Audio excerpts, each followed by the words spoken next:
agenda items, they may stand up and just give your name and your street. Hi, I'm Frank Holden on Powder Point Avenue, Thank you. and I'm going to ask the Select Board to put on the agenda an item regarding evaluation of the qualifications of KP law in supporting the legislative activities of the town. Okay. That's my request. Okay. Thank you very much.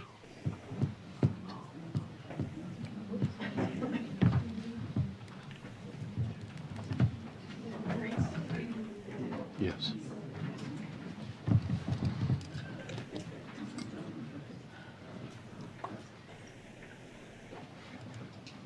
Sheila Lynch, Benton, 344 West Street. Can I ask that on the agenda for the next meeting, the Cox Corner intersection Highway Safety Committee letter be put on the agenda? It's being drafted now. Senator O'Connor's involved, the Highway Safety Committee's involved, Cox Corner issue, but it will be in your hands for the next meeting. I'll have to look at the schedule, but we'll get it on the agenda, and when we do, I'll make sure you know about it. Thank you. I can't say it'll be the next one, Thank but you it very will be much. a future agenda. Appreciate it. Anyone else? What? We have one.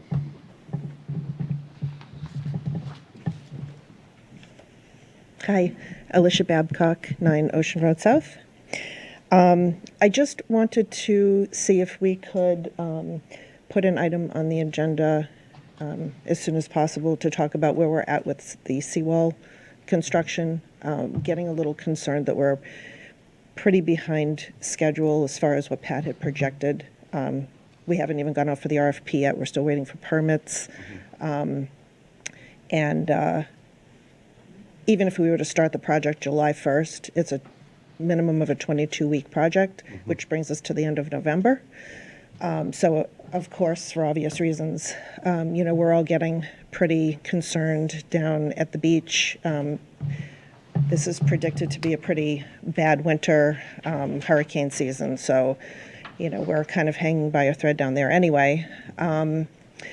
So we just would like to have a better idea of, when these permits are coming in, really what's left. As I understood it originally, the Army Corps was waiting for something from CZM. I know that Paul spoke to Pat today, and he said something about fisheries was now involved in needing some information. I thought that they were all set, so I'm not really clear on exactly what's going on. Let me ask, Randy, did you have a plan for having that on a future agenda item? No, I was hoping it was just going to go out to bid. Okay. We've been waiting. We're kind of over a barrel waiting for the state and the feds. Okay. Everything's ready. I was just wondering Pat's- if it was going to be one of your regular updates. That was the only question No, I I had. literally was hoping we would be out to bid by now. Okay. Yeah, I mean, I I'm think. surprised we're not. quite All right. Yeah, maybe- I think we're past the 30-day waiting period, and from what I understand from Pat, it's because they're shorthanded, but I don't think that we should be held hostage because Sure. they are. Alicia, just, Yeah. just in the interest of that it's not on the agenda tonight, Yep. maybe if we could take this offline, if you have some questions specifically for Rainey. Yep. And if we need to get it on the agenda for the next week or so, I know we have a ton of things, but Right. we've got a couple of meetings coming up, so let's Okay. try to do Well, that. I just want to bring it to everybody's attention too, because I think it's time to kind of Thank start you. pushing Understood. toward saving some money here. Okay. Thank you very much. Anyone else? All right. With that, I'm going to move on to the continued discussion from June 3rd, 2024, meeting regarding the outdoor dining policy regarding, No. DEI committee. Amended agenda. jeez. We have an amended agenda. All right. Correct. We have an update from the DEI committee and a reaffirmation of the Select Board's statement on diversity, equity, inclusion adopted by the Duxbury Selectboard on March 29th, 2021. At the request of board member, I'm going to address the reaffirmation of the Select Board's statement on diversity, equity, and inclusion initially. I just want to call the Duxbury DNI Steering Committee, call it to order. We have a quorum here present tonight. Okay. So moved. All those in favor? Aye. Done. Great. All right, so now we have an open joint meeting here. It was posted? Yeah. Okay, great. Well, no, we got this Oh, I know. all under control. All under control. All right. Can I ask a question first? Did we get an amended agenda Yes. did it get sent out? Yes. Yeah, it was See. attached to Michelle's email from Friday. Yep. Okay. Because I had the older one too. I don't know why Yeah. I didn't, maybe I missed it. All right, anyhow. This is a statement Fernando, this is your other liaison to it. Do you want to talk about this statement and? Yeah, so well, we basically annually, we reaffirm our statement on diversity, equity, and inclusion. And so basically, I'd like to readopt this statement. So if it's okay, I'll go ahead and read it out, and then as a board, we can reaffirm it and then adopt it once more. Okay.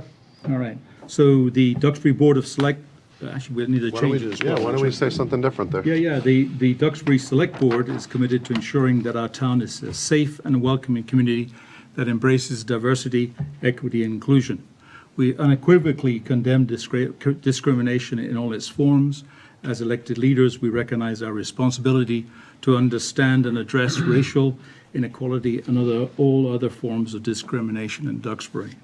Change starts at the local level, and a better understanding and action in our own community can contribute to effective systemic change at the regional, state, and national levels. To that end, we will work to educate ourselves, town employees, and town residents on social and racial justice issues. We will review our existing policies, practices, and procedures, and where necessary, will enact changes to begin to build a stronger, more equitable community, including efforts to hire and retain a more diverse workforce. We'll work to ensure that Duxbury is a place where all individuals can live happily, free of fear, and with equal access to opportunities regardless of race, religion, class, ethnicity, age, ability, sexual orientation, or gender identity. So with that, can we have a motion to adopt once more? Look at the bottom there. Yeah. All right, so I'll move that we adopt the Town of Duxbury Select Board Statement of Diversity, Equity, and Inclusion as revised, Yeah. right? All those in favor? Aye. Aye. Okay, thank you. Next, we have a presentation from the DEI Steering Committee. Yeah. And I'll start with that. And then So, yeah, why don't you Mike, go ahead? let me just go ahead and kick it off, and Yeah. I think Caitlin Sheehan will be representing the steering committee, but let me just some opening statements, right? So the D&I Steering Committee was established by this board 3 years ago with the charge of turning the words of our proclamation, which we just read, into action. Since then, a lot has happened in our town, and the committee believes that this is thanks to the proclamation, a desire for our town to be a safe and welcoming community for all, but more importantly, to the nature of our community. This you can clearly see. You've had the presentation packet, and then Caitlin will share with us. But you can see that from the town meeting D&I flyer provided in our meeting packets. Throughout our community, there are numerous organizations and nonprofits, as well as town committees and departments, all in action with the stated aim of making the town of Duxbury safe and welcoming for all. So that's great news, and what I'll do is I'll hand over to Caitlin Sheehan, our D&I Steering Committee member and the Duxbury Public Schools D&I Director. She will make a presentation on the progress being made by this committee and recommendations and challenges we've faced. So I'll hand over to Caitlin. And thank you very much, Caitlin, for doing this on behalf of the steering committee. Thank you. Of course. Would it be helpful to share the screen? I know you have the presentation in front of you, so I'm happy to do whatever you prefer. Yes. Yes, please.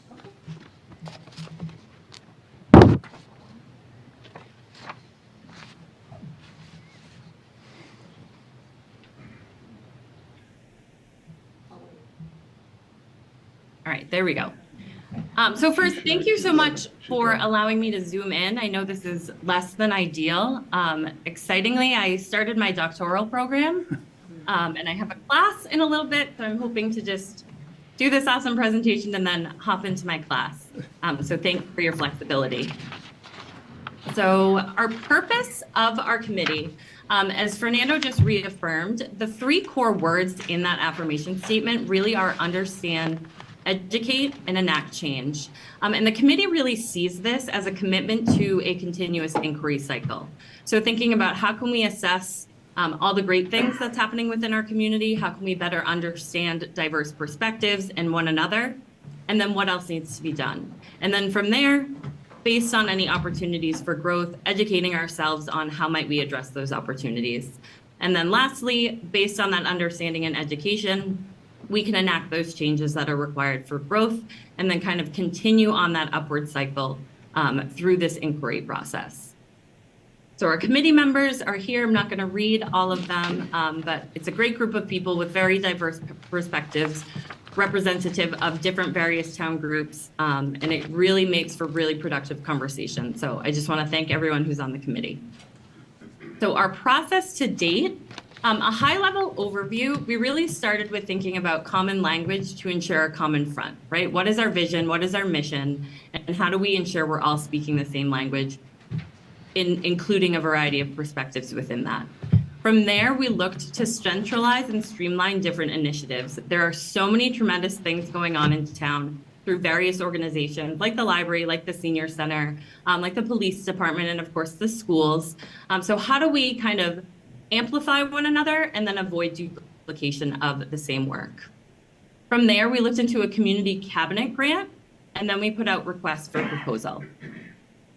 So the request for proposal process, the proposed timeline was this past January, and we solicited proposals, reviewed the proposals. Our intention was to interview and select consultants, but unfortunately, we didn't get any proposals. That's not unheard of. I was actually speaking with the Director of Community Engagement in Newton last week, and when Newton first engaged in this process, they too did not have any requests for proposals. So that's, it's an iterative process, so that's, not unheard of. I'm getting ahead of myself. So yes, it's an iterative process. So the less than ideal news is 0 proposals returned through the RFP process. But the really ideal news is, especially when talking with our committee members in the town at large, there are a number of behavioral changes and operational changes. So looking to these various groups I was talking about, there's open dialogue, there's significant commitment in both governmental and non-governmental organizations in town. And then we also received some resources from the Massachusetts Municipal Association. So that's our grant money. So the town received $50,000 from the Community Compact Cabinet Grant. This was submitted in 2023. And as per our contract and grant application, the best practice area that was identified to receive the funds was diversity, equity, and inclusion, and thinking about different training for town officials or different organizations in our town with the intention to build a shared understanding of any DEI concepts, specifically targeted on equity, and in order to really create that sense of belonging within our community. So we acknowledge that there can be misunderstandings to this work, and that some sort of facilitation to deepen our level of understanding and to develop our capacity within the community would be really important. Some of the challenges to our work and within our community. So there's still, unlike, this is not unique to Duxbury, I want to make that clear. There are persistent instances of bias, right? So there globally continues to be language or inappropriate behavior. I can speak, of course, directly to the schools. I'm sure many of you saw that the letter we shared, I think a couple months ago, it was in March, and that there's an increase of this type of language. We also had an incident of vandalism. If you'll remember, the Black Lives banner was stolen from the First Parish Church on Tremont Street twice. And then looking at the schools specifically, the schools are a microcosm of our community and of society at large. And so when the schools underwent a comprehensive equity audit, we found a number of inequities. So our students with disabilities, our high needs students, are economically disadvantaged students. There are inequities that those students are underperforming our other students. And again, this, we can parallel that to perhaps experiences of our community members if they're not students within Duxbury. This is the best part, the celebrations. So challenging, this is just like a super high level overview. There's lots of exciting things to celebrate, but I would say these were the top 3 that came to mind. So we have a really great partnership and relationship with the Duxbury Police Department. I want to shout out Chief Carbone and Deputy Chief Weiler, who have been incredible partners in this work. And recently we held a challenging conversations in conjunction with Duxbury for All, focused on uniting understanding and just really looking at different words like diversity, like equity, like inclusion, and defining them for what they mean for Duxbury, right? If we're speaking the same language, then we're able to engage in that civil discourse with one another. The Duxbury Free Library several months ago held a coffee and conversations. This really highlighted the convergence of various perspectives. There were all different people in the room with all different perspectives, and we came together with a common goal that Duxbury is a pretty amazing community, and we want to thrive, and we want to be active, and we want to feel a sense of belonging, and that was a really great conversation, so we hope that continues. And then my favorite celebration, and this is the birth child of our town clerk, Susan Kelly. DHS students worked with Alden and Chandler students to engage in a I Voted sticker competition. And the students went over to Alden and Chandler classrooms. They taught lessons on civics, on democracy. They held a mock vote where the kids voted for, oh my gosh, Patrick Mahomes, I think, and Taylor Swift. It was super cute, and it got the kids really excited about democracy, about being engaged. And I think oftentimes we think of DEI as this really big nebulous thing. And at the heart of it, it's just getting people together. It's talking about civic engagement. It's talking about democracy. And to see the kids really dive in was awesome. And these are some of their incredible designs, which hopefully I think maybe you voted on or saw yourself. So our next steps for the committee, what do we need? We continue to want to position DEI at the forefront of town governments, the greater community, and our schools to engage in this collective coalition to successfully enact change. We are really pleased that the select board reaffirmed the statement tonight, and we hope that there's a continued support in the committee's efforts as well as the community's efforts. And most importantly, as I mentioned, we got that grant, so we have $50,000. And the committee is now looking at, okay, well, how are we going to spend that money?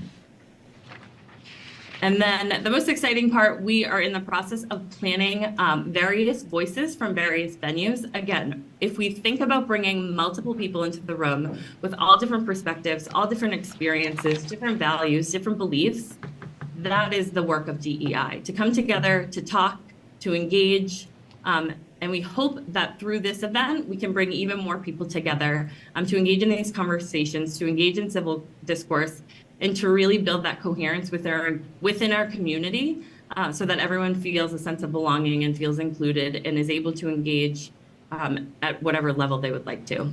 And so our potential save the date for that is this fall, Saturday, September 21st. Excellent. Thank you. Thank you very much, Caitlin. So I think the journey was, at one point, we were thinking of holding a summit in the town and bringing both, kind of formal and informal leaders together to have a conversation. And that was the idea of the RFP. But again, that was, I think that I was called more the kind of like a Mars shot, so to speak. I mean, that was really, really big. Other committees have tried it, and we just didn't get the support that from a contractor when we, from consultants we went out to. It's complex. It's easier to do it, I think, within maybe in a business, but in a community there's a different environment, and I think that experience is not out there. So I think the coffee and conversations that we had at the Duxbury Free Library, we kind of realized we can do this organically, we can do this ourselves, we can do this in a small venue, right? And so that's what we're going to attempt, September 21st. We're going to get together and see who turns up and have a conversation. The last time it happened organically, and we just chatted with amongst ourselves, and I think we just got a little deeper little better understanding of where people's thoughts are. So that's what we want to do. Rather than being formal, let's be informal and use the community and the work being done in the community to progress and kind of move along this. We are a safe and welcoming community, and we want to be a safe and welcoming community, and there are things that we can do, and we just continue working as a community. There's lots of energy out there, and it's just harnessing that energy, moving us forward. So that's where we are. That was the whole objective of the meeting. It was that we've been for a couple of years, and you guys were wondering what on earth was going on. So we thought we'd get together and update you. So I think we're progressing nicely, and I just reiterate is that through this journey is that the nature of this community is really quite awe-inspiring, and so the plan is to harness it and move it forward. Great. Does anybody on the board have any questions or comments? And I'll start with Cindy. No? Brian? Well, thank you very much, appreciate it. I just had a question about the $50,000. I remembered when this was previous on the agenda, we got some highlights of what a lot of nonprofits and different departments were doing as either part of their job responsibilities or part of their drive as a nonprofit. And with respect to the $50,000, particularly where we're embracing a difficult budget in the coming years, I'm wondering if there's any way we can use that $50,000 to pay for some of the departmental costs for the trainings and things like that that they have already done in the past 6 months. But I don't know. I'm just asking that It's going to be forward spending. Forward spending. But I Or are there think things that have already been planned Yeah. that it could be used for? Yeah. Because, like you said, there are a number of people that are doing There's things in the community. there's a ton of people in the community doing Right. things, right? So All right. I think that's a great suggestion, and we'll get together as the steering committee and see where we can effectively spend and leverage that 50,000. If we can save money elsewhere, then yeah, all good. Do we actually have it? Yeah, we do. Okay, great. Well, we don't have it, in I was the just bag, wondering about that. It's always nice to talk about this, like, money that's up here, but No. do we have it? And- We actually have it, and we could spend it. We have within that frame. Okay. I believe. I can move on to I don't have any other questions. Yeah. Any members in the audience, if you please go up to the podium, Yeah. just state your name and street, that would be great. Thank you. Hi, Lynn Greenwood, 393 Tremont. I talk to Caitlin all the time. We communicate about this issue quite a bit, which is great. She's awesome, and I did go to that coffee and connection, and ended up being a really great conversation. Yeah. But my challenge is because where do the medically discriminated fall into DEI? All 3 of my kids have been denied access to education in this country because they were not vaccinated. So just recently, just one a month ago. And the adults don't do anything. But a month ago when it happened, would have been her future classmate actually, when my child told someone that she wasn't allowed to go to the school because of her vaccination status, that the student said that doesn't even make sense. Our school's all about inclusivity. That doesn't make sense. So the students get it, but why aren't the adults doing anything for these kids? And where does it fall into this whole DEI? I don't know. Obviously, for the last 3 years, it's been cast aside. But my challenge is where does that fall for these kids that have been denied access in the United States of America to an education that they deserve and earned? So. I know you have I've seen you at school committee meetings and Yeah. things like that. Yeah. But just for our knowledge, is there a policy in the school right now that if you're unvaccinated, you cannot? No, it's not the school, but I'm just saying that's, we talked about, that's why I'm asking, I'm challenging what, as a community, the adults stand by and don't say anything. I say, I stand up for anyone that's getting denied access, and I advocate for people that lose their jobs and are injured. So I just I don't know where it fits in. I don't. Is that But that's my challenge. Is that in a private school setting or a public school setting? Private, and then just any college in Massachusetts. Okay, that's what I was trying to understand. Yeah, but I guess. But it's kids from this community. yeah, it's kids in the community that are being punished. And it's not just, there's a portion of the population that all weren't allowed, access to colleges in Massachusetts for a good chunk of time. Right, I So just it's want to make sure it wasn't the Duxbury Public School System. It sounds like it's not. What's that? It's not. It's not the Duxbury That's what Public I was School wondering System. about. No, right now, it's not. I mean, when the whole mask thing came up and that was at 80%, that was also, we had to hit an 80% Yeah. vaccination rate, which was coercion, but that's, I'm asking as, where does it fit into the community when kids are being denied access to education? Just something to think about. Caitlin and I talk about it all the time. And, All right. It's, We will continue the conversation, so thank you for bringing it up. Appreciate it. Anyone else?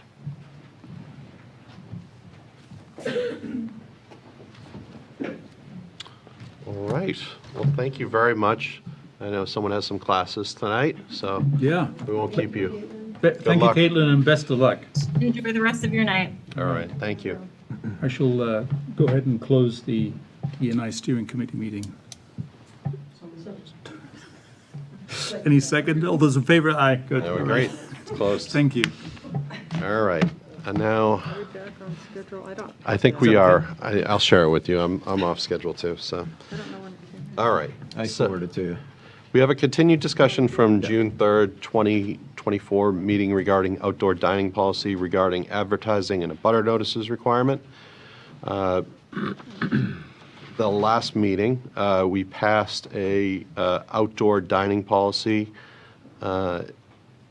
unanimously, and it included an advertising and a butter notice. And I, in particular, had a question about whether we were required to do that. I think there was some not great language in the new law about how I thought it was left some area for the board or the licensing authority, synonymous, to either accept or reject that. Because of that, and because you weren't here, and I'm looking at Jeff from KP Law, we asked that this be put on the agenda for tonight for that specific issue. Jeff, we passed it, so it just, is there anything more that needs to be said about it? And I don't have a microphone for you, but if you wouldn't mind coming to a microphone, do you have anything more to add about that? I can certainly expand on it. Hello? Just Hit the Or you can button. use the use the podium. podium, Jeff. There we go. Podium would be Oh, easier. podium, Yeah. yeah, sorry. Thank you, Mr. Chair. This is Jeff Blake from KP Law. You said, I can expand a little bit on this. Under the new legislation, there was an amendment. They added a 3B to Chapter 40A, Section 3, and now it's 3 with 3B. That is a zoning statute. Under that particular amendment, they talked about not having to have a butter notice under 40A, Section 11, zoning. We reached out because, as you may know, if you expand or alter a premises for purposes of an all alcohol license under Chapter 138, there's an abutter notification and a notification process under 138, Section 15A. We reached out to the ABCC. The ABCC responded that they had requested that be in the new legislation, and it wasn't.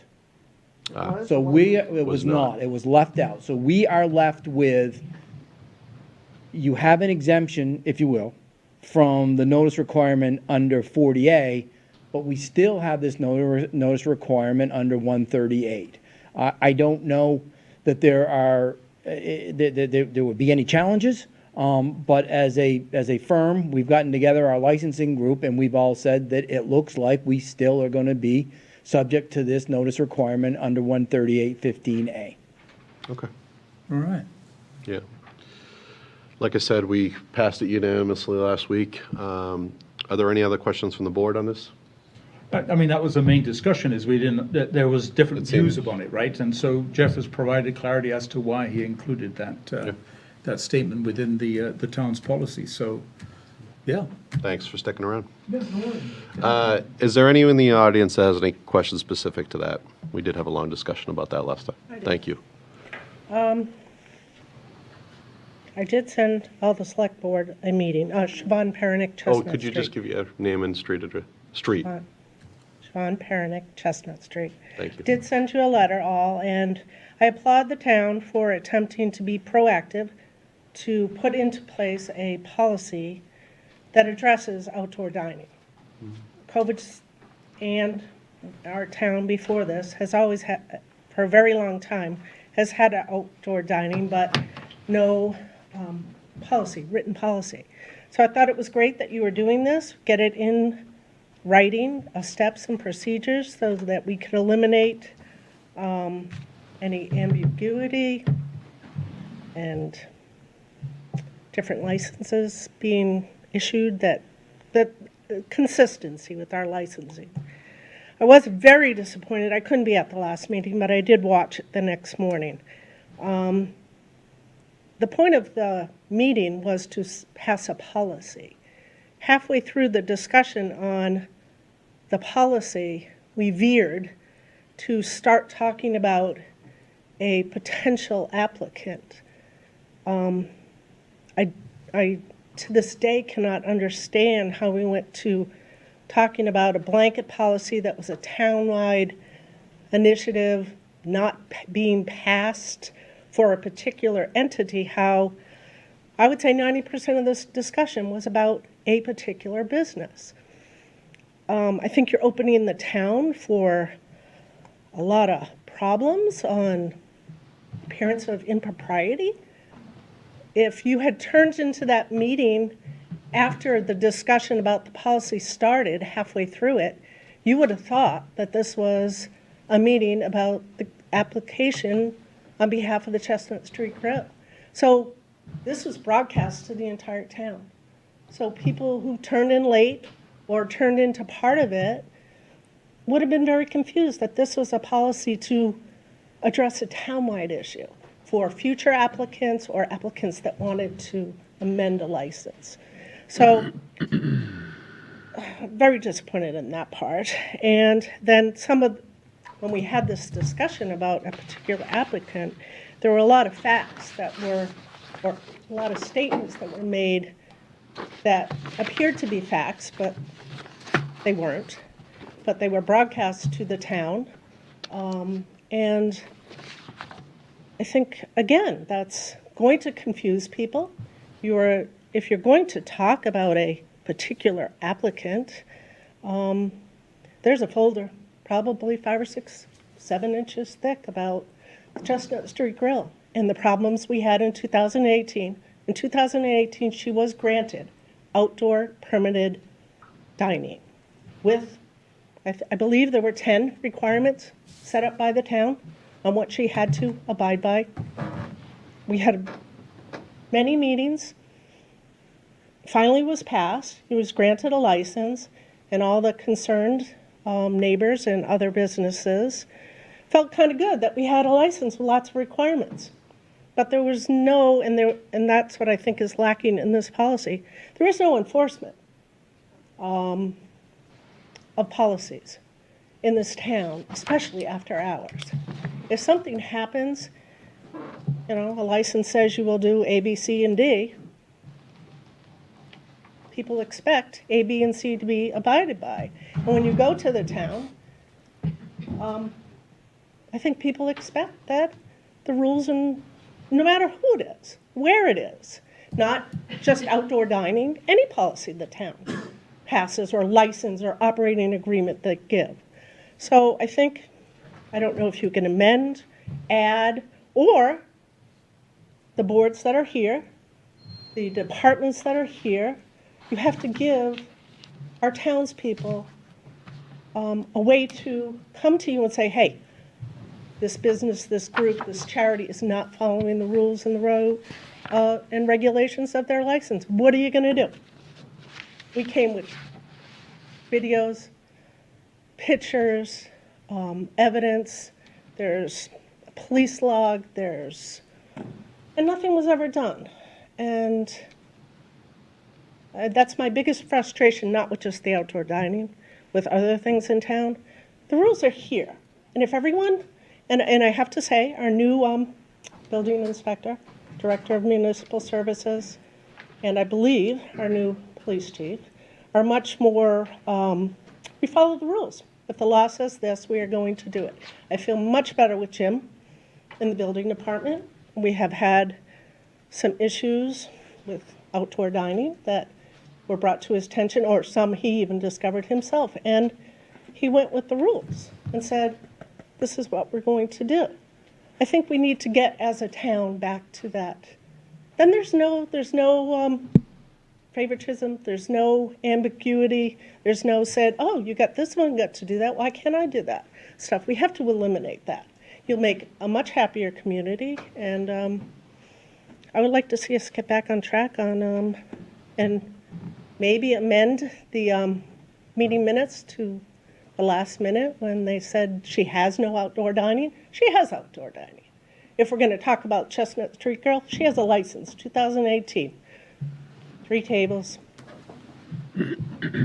4 seats at each table. They come in at 8 o'clock, the window shuts. End of discussion. You can't say that she doesn't, and we need to get this policy done so she can submit an application.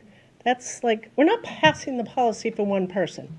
This is supposed to be for future applicants or someone that wants to amend. All restaurants, if they want to amend. We spent way too much time at our last meeting talking about one person, and in my opinion, it looked like we were passing a policy to help this one person. So, my opinion, and thank you for letting me speak. Thank you very much. Anyone else in the community? Emily Partain, 27 Chestnut Street. I'm here as the owner of the Chestnut Street Grill. I think first and foremost, I completely respectfully disagree with all of her allegations. I think her main point was that you guys focused too much on one applicant. It's exactly what she just did. Never once have I not followed the rules and regulations that have been set in place. A happy community, all I do is give back to this community.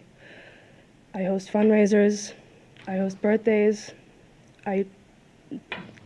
charity events, you name it, the answer is yes. I do everything that I can for this community.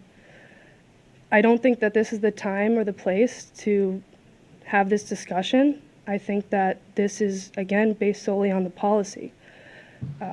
Maybe the reason that it was, targeted towards my business last meeting is because I am the only applicant. I am the only one that this pertains to. Correct me if I'm wrong, Jeff, but I believe that this policy is strictly for restaurants that were doing outdoor dining during the COVID pandemic. To be quite frank, it saved my business. I do not think that I would be standing here today as a business owner if I didn't adopt the outdoor dining, the takeout that we did, the family meals, the delivering. We followed the rules to the T, always. And I think that I'm being targeted, and I don't think that it's a fair place to have this discussion. So I think we should just stick to the policy, and when the time comes for my application to be submitted, we can have that discussion then. But I feel as though that I'm doing everything I can, for my business, for my community. I also live directly across the street, so the last thing I want is to create an uproar. The last thing I want is to have to walk out of my house and walk by all of these people's residence and feel that tension and hate and anger from, I have no idea what it stems from, not a clue. So, again, I appreciate you guys adopting the policy and, taking the time to do that, but I feel as though any issues outside of that can be addressed at a later time. Thank you. Thank you. All right. There being no further questions from the audience or comments, I will move on. We have... If I may, Chuck Pernick, 24 Chestnut Street. I'm tuning in kind of late. Is the policy going to be rescinded and rewritten to include?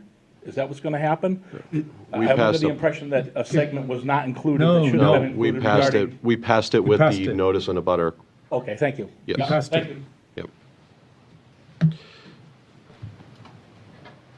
All right. We have a... One thing, Mike, sorry. Of course. I just wanted to make note, I have no issue with the notice of butter advertisement. I mean, Obviously, what I'm going to do is going to be out there for everyone to see and pick apart, and that's fine. Agree.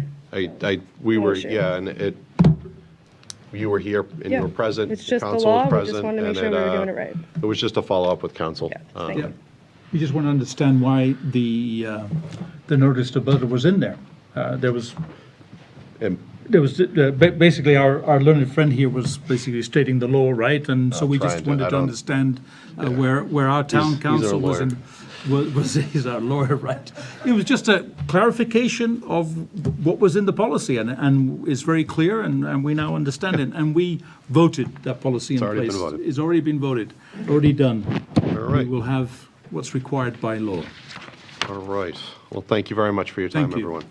We'll move on to, thank you, Jeff. We're going to have a discussion pertaining to a presentation entitled Duxbury Water Quality regarding the state of the bay. And that's going to be presented by Peter Quigley and Rich Kleiman from the Duxbury Bay Management Commission.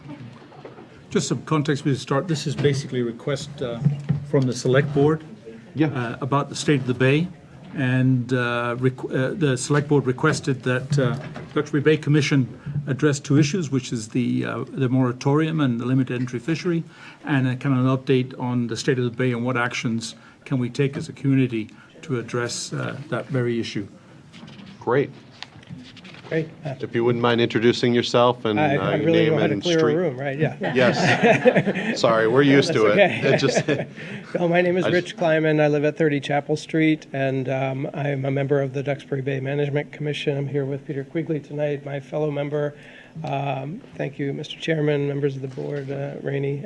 Appreciate you having us, and I want to thank Fernando for being our liaison and being a wonderful partner to our efforts. And as Fernando mentioned, part of our mission with the commission has been to look at how we can protect and perhaps improve water quality, in particular in Duxbury Bay, as it relates to fisheries and general habitat there. So one of the major issues that not only our bay is facing, but other embayments across Massachusetts and widely, is that basically the water is warming, and the nutrients coming in from the land, from fertilizer and certain at certain times failing septic systems, is contributing essentially a lot of nitrogen to the bay, which promotes the growth of macroalgae, which reduces the oxygen levels and starts to affect the ability of fish and shellfish and other aquatic habitat to survive. And so our hope is that through an all carrot, no stick method of getting people to understand the fundamentals of what's going on, give them the tools to have conversations with their neighbors and their landscape providers, and have certain pledges that the landscape provider, landscapers can sign on to. People will have a better understanding of what to do and how to do it. So essentially, we could provide a little background. Peter's going to jump in a few minutes and give you a sense of how we're also looking at involving different volunteer factions in the town, including schools and others who may be interested. So generally speaking, our bay water quality is in good shape. We have a lot of tidal flushing that comes in and out. Other parts of Massachusetts, things are more constrained, and it's difficult, and the algae builds up much more quickly, and they're more affected. But our bay is starting to turn, and we are losing eelgrass beds, and we are losing a lot of very good quality habitat that affects the fisheries. So anybody who's interested in fishing or shellfish or just habitat preservation and birds and wildlife should pay attention and should try and do their best to help us protect the quality of the water in the bay and in town generally, and the streams and marshes that feed the bay. So, and it's townwide. I mean, if you put too much fertilizer and the wrong kind on your lawn anywhere in town, it will end up in the bay. So it's not just the people that front the bay. So I think we could probably just skip ahead because I don't want to spend too much time in any one. Just have 2 more minutes. Yeah. Just tell me Okay, yeah. Thank you.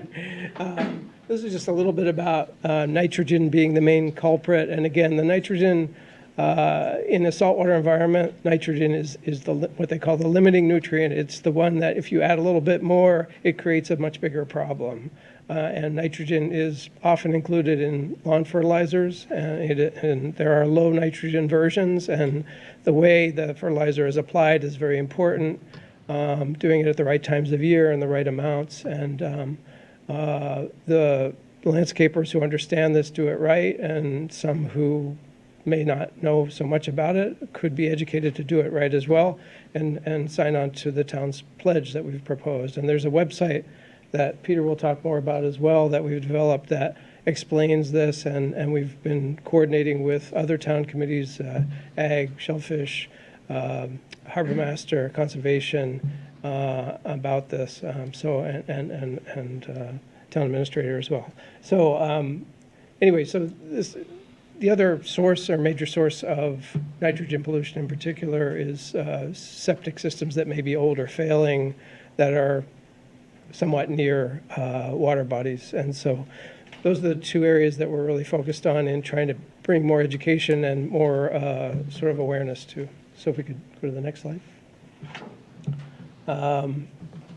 Right, so the initial approach is really to educate residents, businesses, and particularly get the schools involved, because I think kids have a way of getting their parents to do things when others won't. So I think we're really trying to engage the community and get people to pay attention to this issue. Lawn fertilizer is not the most exciting topic to talk about, but it is important in this case because it has bearing on the fishery and the quality of the water in the bay. So yeah, and we're working on voluntary pledges, including the landscaper pledge, and large landowners. Peter's been outreaching to a lot of different large landowners in town, including the town itself, and starting to make the connections there. The cranberry growers are involved as well. So this is, we're trying to do this in a very sort of proactive way that involves people and brings them together rather than some kind of enforcement approach that likely would be very difficult for the town to execute anyway. We think this will be a much more productive approach. Next slide, please. This is probably too dense to read right now. Why don't we skip to the next one?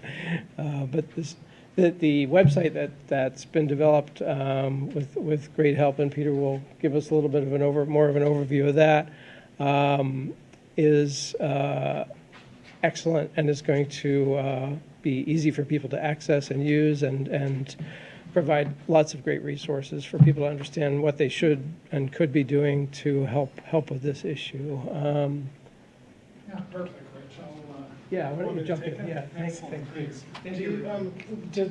Hi, Peter Quigley, 32 Long Point Lane. Did you have a chance to take a look at the website? Would you like a 2-3 minute demo? Can you pull up the DuxburyWaterQuality.org website? Okay, so I think Rainey had sent you the links. It's behind a password, but really the principle was don't reinvent the wheel, and I'll explain a little bit more. But the state is focused particularly on watersheds on Cape Cod, and virtually every community on the Cape has put in place fertilizer restrictions, fertilizer bans. The town of Nantucket has an outright ban. But in addition, there's increasing scrutiny on septic systems. Those are the two largest sources of man-made nitrogen intrusion in the bay. And just backing up, people that are on the water, starting with our shellfishermen and oyster people, have been sort of saying the water quality is changing in a way that's negative. We have 40 million oysters in our bay now. Those are removing nutrients. So in spite of the oyster fishery that's grown dramatically over 20 years, the water's cloudier. If you walk along any shore, if you go down to Shipyard, you'll see a lot of green, slimy, algae-like seaweed that's killing off the eelgrass. And there was a report in the Clipper, I think 2 or 3 weeks ago, indicating that 95% of the eelgrass in Duxbury Bay has died off in the last 10 years. So we have the benefit of being connected to Cape Cod Bay. We have enormous tidal exchange, but the people that know best are saying there's stuff happening in Duxbury Bay that is being influenced by growth. And of course, it's not just growth in Duxbury. Kingston and Plymouth are intimately connected to our bay as well. So I think if you look at the sources, the primary culprits are septic systems and fertilizer applications. So the approach that we've taken, and so I think, Rainey, the select board have the website. If you're interested, take a look at it. It's behind a password, so it's not available for the public to view at this time. But hopefully, based on your feedback tonight, we'll be ready to launch this for the public.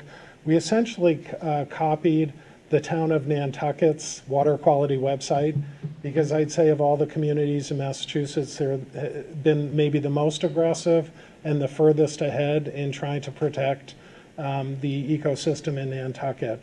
So really the key is educate. We know what are the causes of the problem, which is misapplication of fertilizer, and not just failed septic systems, but a lack of maintenance of septic systems. I think most of us as homeowners deal with our septic systems if there's a problem, but septic systems need to be maintained. So part of our initial approach is to really educate the residents and the large landholders in Duxbury to use best practices. And for homeowners, that includes regular maintenance of your septic system, because if it's not regularly maintained, it's not going to be functioning in the way it was intended.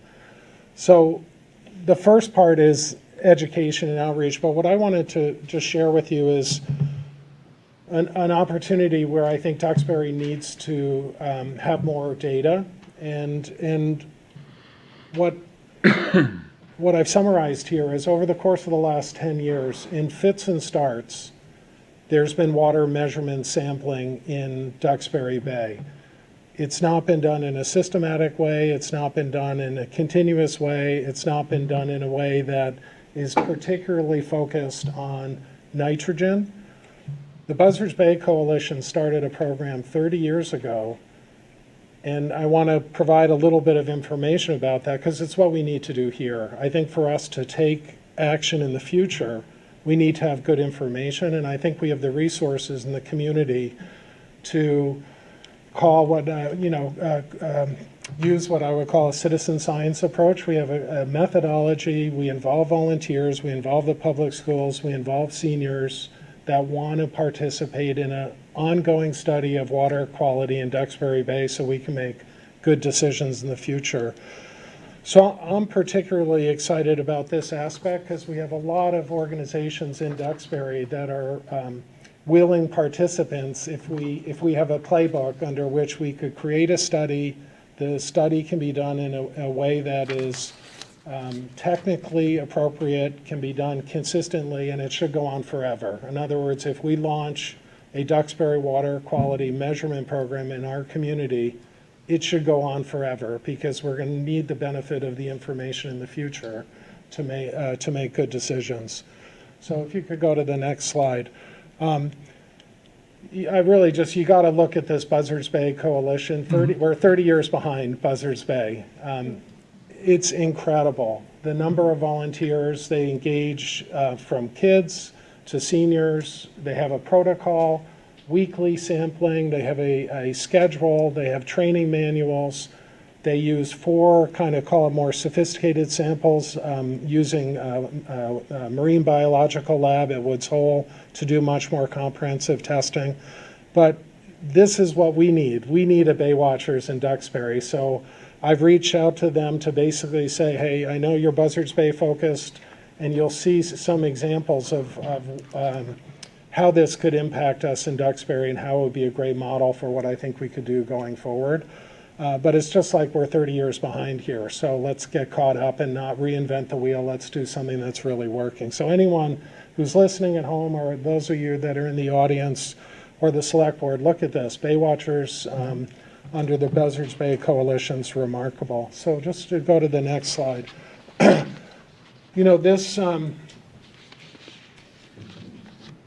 this is what we're getting in Duxbury. If you ask the oystermen 10 years ago, or the people that shellfish regularly, our intertidal zone didn't look like that. It didn't have that greeny, slimy seaweed that's killing off the eelgrass. And again, this is something that's impacted the estuaries and marshes and, the bodies of water at Buzzards Bay earlier than it is here. But this is what's actually now starting to happen in Duxbury. So we could go to the next slide. So I just use as an example, just to give you an indication, if you went to their website, you could get data and you can get historical data. These are the measurement points in the town of Falmouth, and they have signage to educate the public. This happens to be from the Agawam River. I like to go look at this herring run every year. It's got really bad water quality, but this is the signage from the Agawam River. That's across the bay in Wareham, but I forget the number, it's incredible. They have every community fronting Buzzards Bay participating in this program. And they have like 100 sampling points. They have thousands of volunteers. And they have 30 years of data. So they could really see at the Agawam River exactly how the water quality has changed over the last 30 years. And very simple signage put at the places like Shipyard Beach or the Bluefish River or the Back River or Howland's Landing, wherever people in people in the community will see, and they'll have an opportunity to actually start to educate themselves on how the water quality is doing in that specific spot, but also over time. So that kind of makes sense. I mean, it's super, like we need this. I think this is the kind of thing we need in Duxbury. So the next slide. This I want to just call attention to the select board. I'm not a regulatory person at all, but in researching this subject, July of last year, there are 34 watersheds that have come under Mass DEP heightened regulations for septic systems.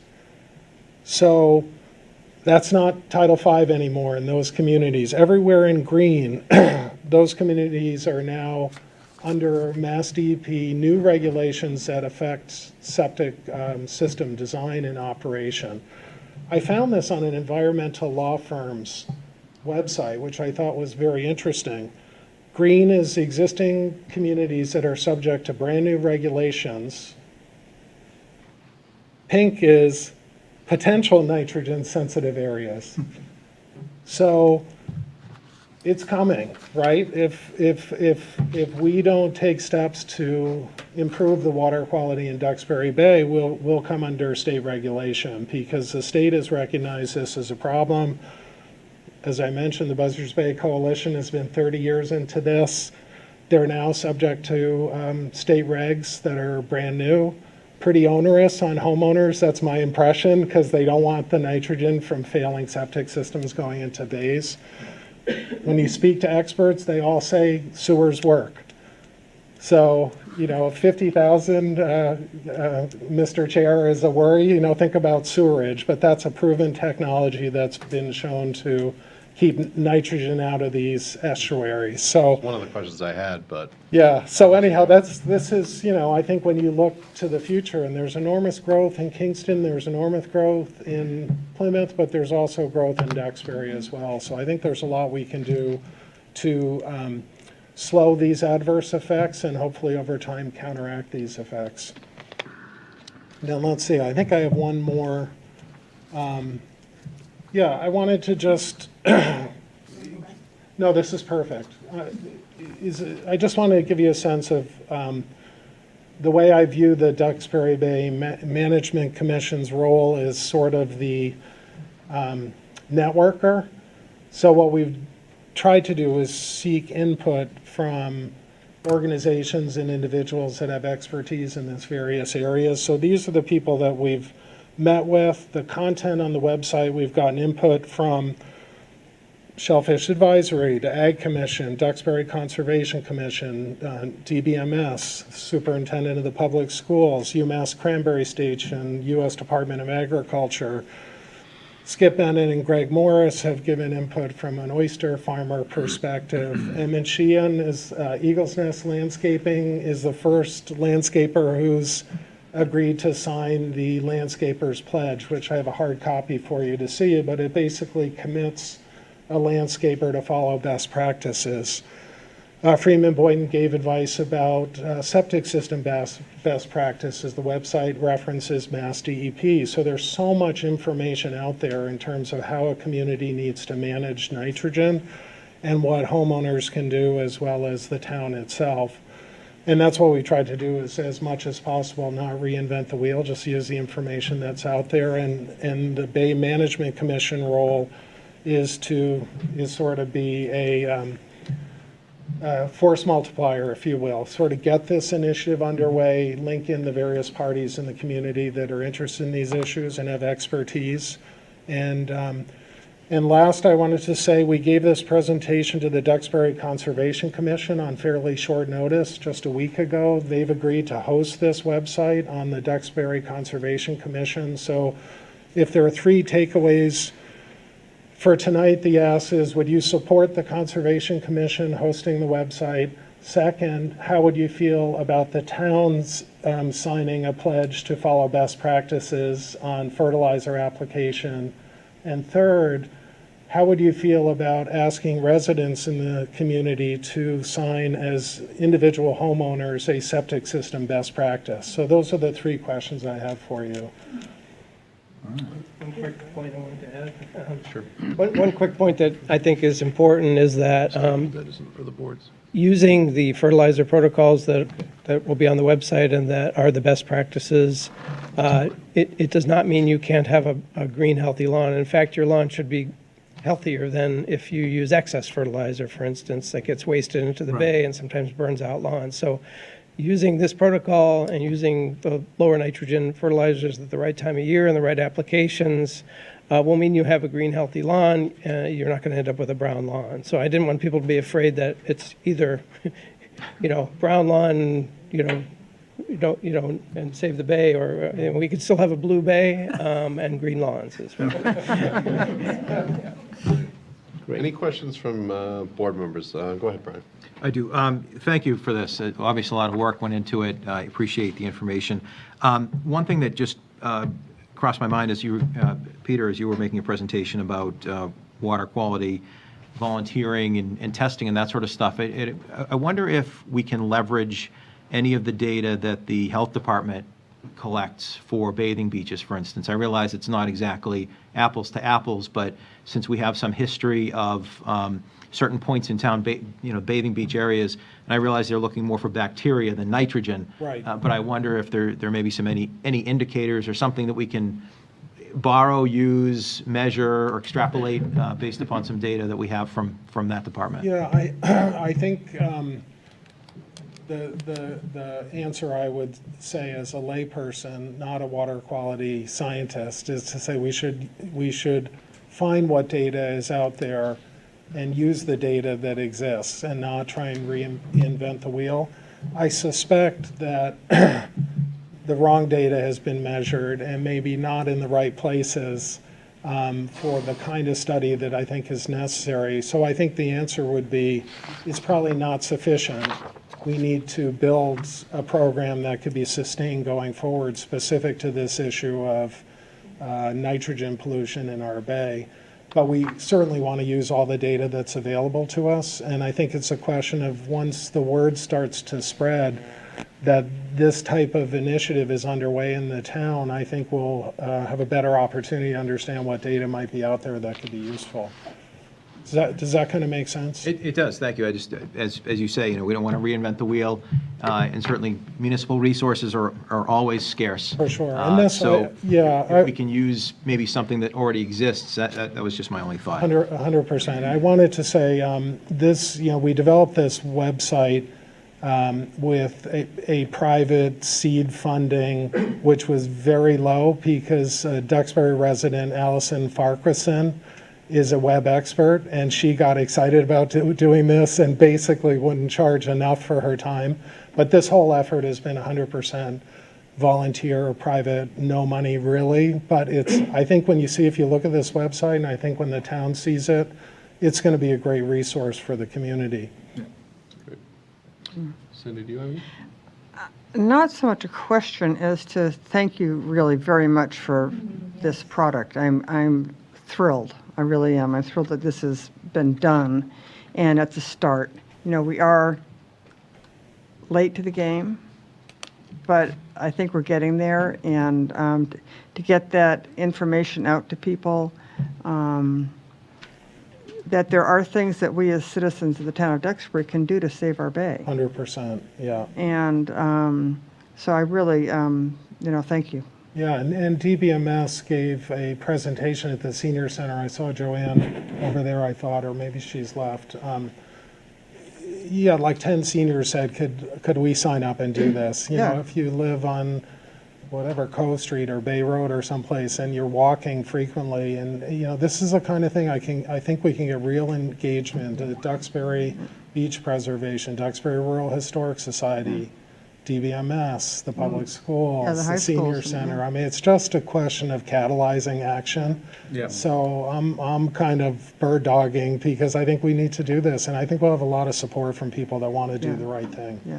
And to your point about green, healthy lawns, I think that there's a lot of people that want them, but grass is supposed to go brown in the summertime when there's not a lot of water. So is any action needed, but Nancy and the Conservation Commission? I have some questions, but just as protocol, I usually let the board members go first. Right. The board members, do you have any questions? That's fully up to speed, and I think the website, but we can talk about that in a minute. You just talk to me and we'll get it done. We'll get so the first question answered, yes, we'll host Great. the website on the Excellent. town website and Great. ensure that people can get access to it, and we'll advertise. Yeah. I'm very interested in the septic issue, because we had a big conversation about PFAS last week. We've had a number of conversations, and one piece of it is that there's this focus on an area where it's somewhat dense, and there's a lot of septic. So what I hear that septic is also a problem in the bay. I'm wondering, and I don't know what the best practices are for septic, but if there's a way to incentivize people to just even have them pumped and have them, because that triggers them to look in there and say, you need something else fixed. But I'm interested. Weston and Sampson didn't have much, they didn't think it was going to be a cure-all for the PFAS issue.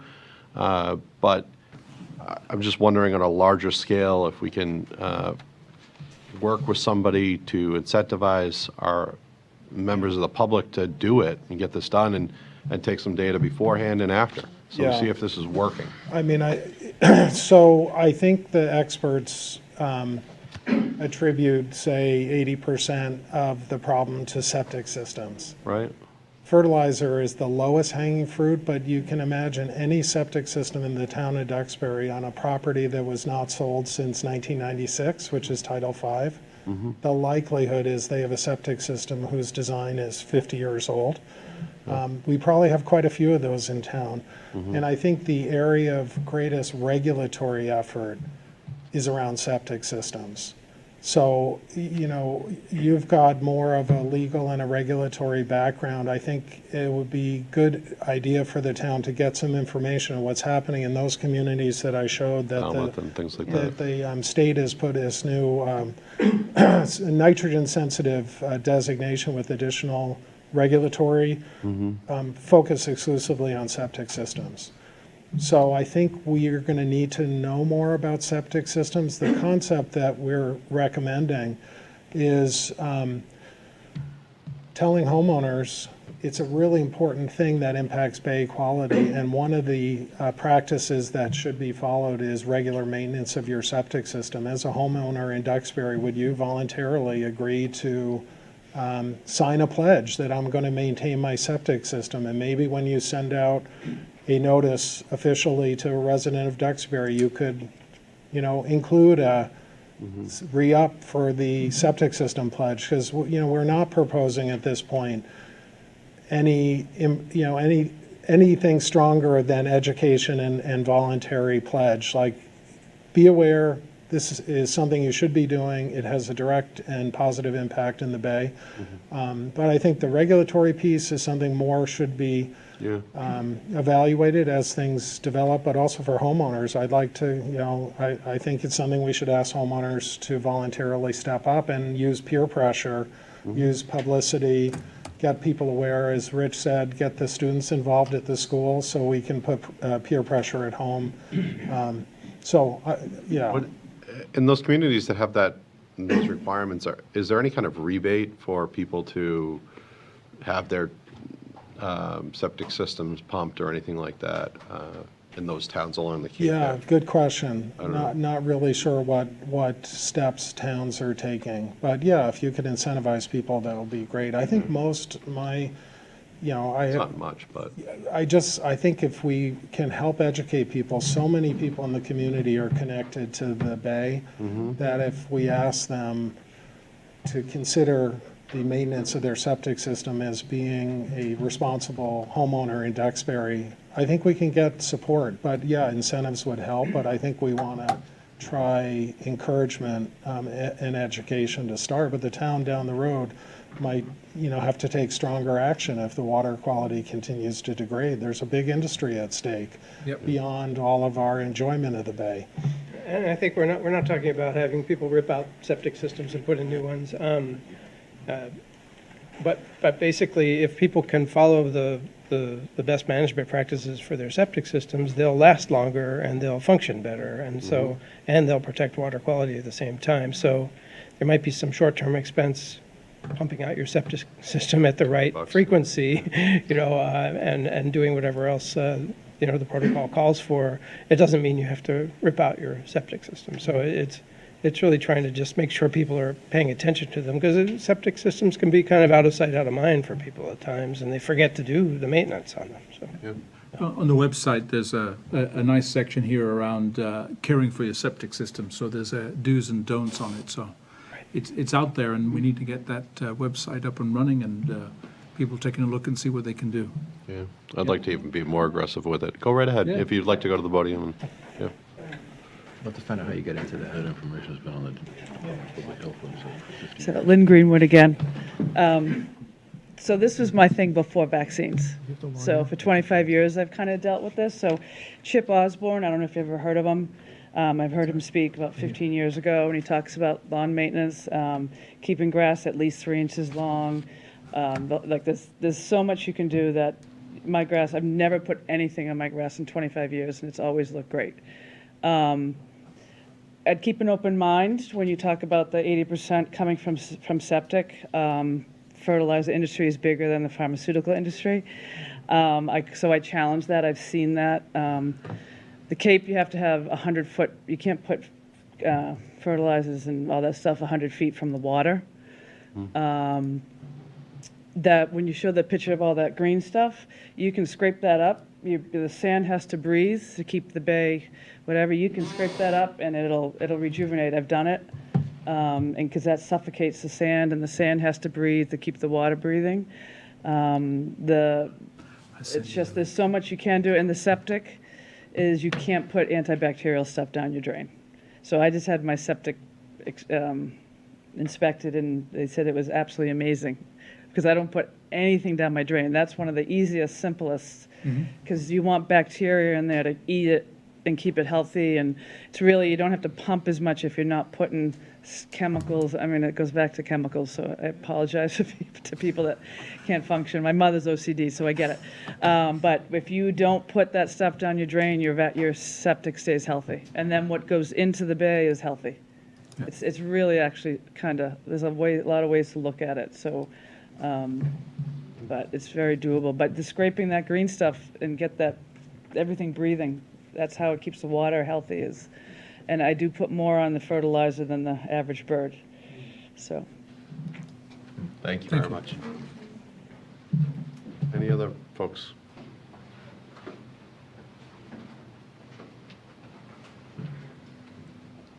John Baldwin, 110 High Street. Several years ago, I was made aware of the fact that we have we have a wastewater treatment plant in town right now, which is over at the school. I talked to Peter Mackin, who was the head of the water department at the time, and it seems we have additional capacity there. We're one of the only towns. I mean, Kingston has storage, Plymouth has storage, Sandwich, Marshfield, all the way up, Situate, they all have storage, wastewater treatment plants. So it's something we may be able to do. I don't know what we have to do as far as for the capacity that we need down at the waterfront. I think when you were talking about density, we have more density down around the waterfront. We have smaller lots, a lot more houses. Yep. So I think it's something we should probably start to think about. Yeah. Okay. Thank you. That's probably the solution.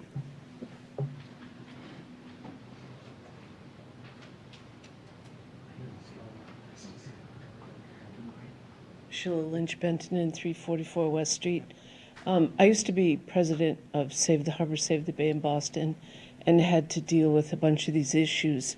There's a Massachusetts Clean Water Trust, and they gave out $62 million in loans in Barnstable County to upgrade septic systems. And you can contact the Massachusetts Clean Water Trust to get on their septic loan system. And the other big thing was clover lawns.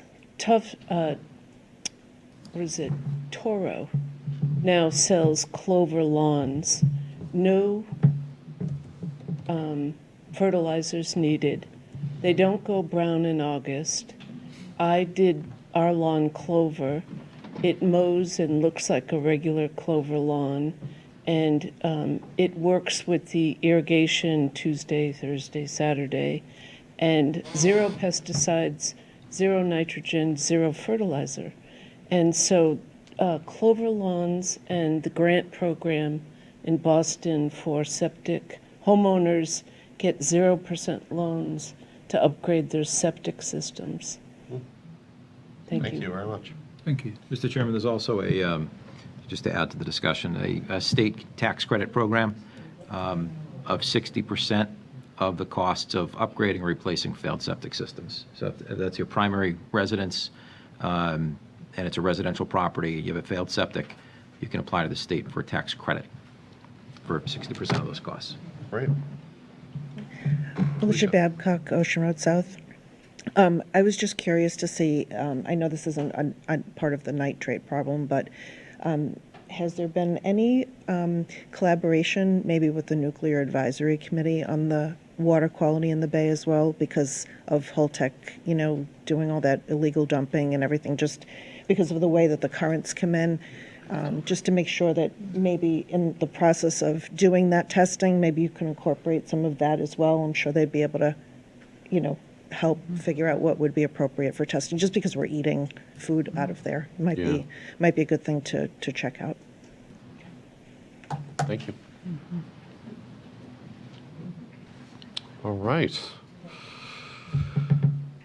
Thank you very much for your time. I appreciate it and all your hard work on this. So. Did we answer all your questions? I know you had 3 questions for us. Peter? Okay, so last one was, I'll do the pledge. perfect. You'll take care of the pledge.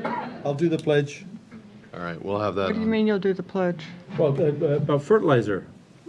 You personally will do the Oh, pledge? personally, but then. Oh, Well, we'll have And then to. we'll ask Rennie is if we We'll have can, the town, they look at the use of, right? We could look at We use got to of put that nitrogen on use. another. I'll another talk to the date. You'll DPW. talk to DPW, right? No, it's an important issue because when you look at the large landowners in town, the town, Duxbury Yacht Yes. Club, the Johnson, the golf, Yep. our golf course, Yep. the public schools, Duxbury Rural Historic Society. I mean, there's a handful of large landowners. The Right. town has an economic incentive to properly apply fertilizer, but I think it would be a leadership issue for the town to say we also are committed, both at the public schools and also in town-owned property, to use best practices. Because, again, it's not a compromise of a playing field at Chandler in terms of the quality of the grass. It's just trying to ensure that we don't have excess fertilizer that ends up in the water. Yep. So that is something I'd like, again, not asking you now, but I would like to follow up with Rady and say, look, this is something we'd like the town to get behind as well, and show leadership on the issue. Great. Yeah. Thank you so much. Absolutely, thank you.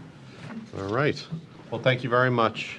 The next is a discussion regarding the Duxbury Beach lease. Mr. Chairman, if I may, this item originally appeared on the agenda because I had hoped to have the lease here for your consideration this evening.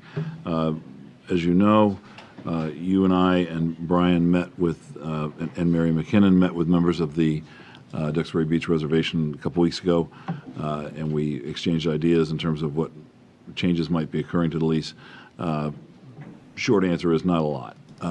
It'll pretty much be the same lease that we've had in previous years. Maybe a few minor changes, but nothing huge, no major contextual changes. With that, I've sent it off to both of you to give me your notes back, and when I get the notes back, to make sure that they correspond with your understanding and the DBR's understanding, then we'll bring it back to the next agenda, which I believe would be June 24th.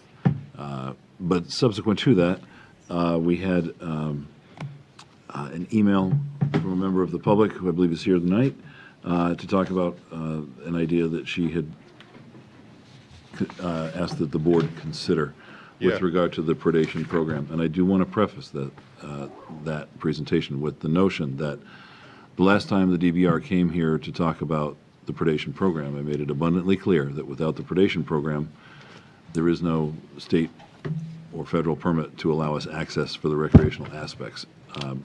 That was sort of the gist of what that presentation was about.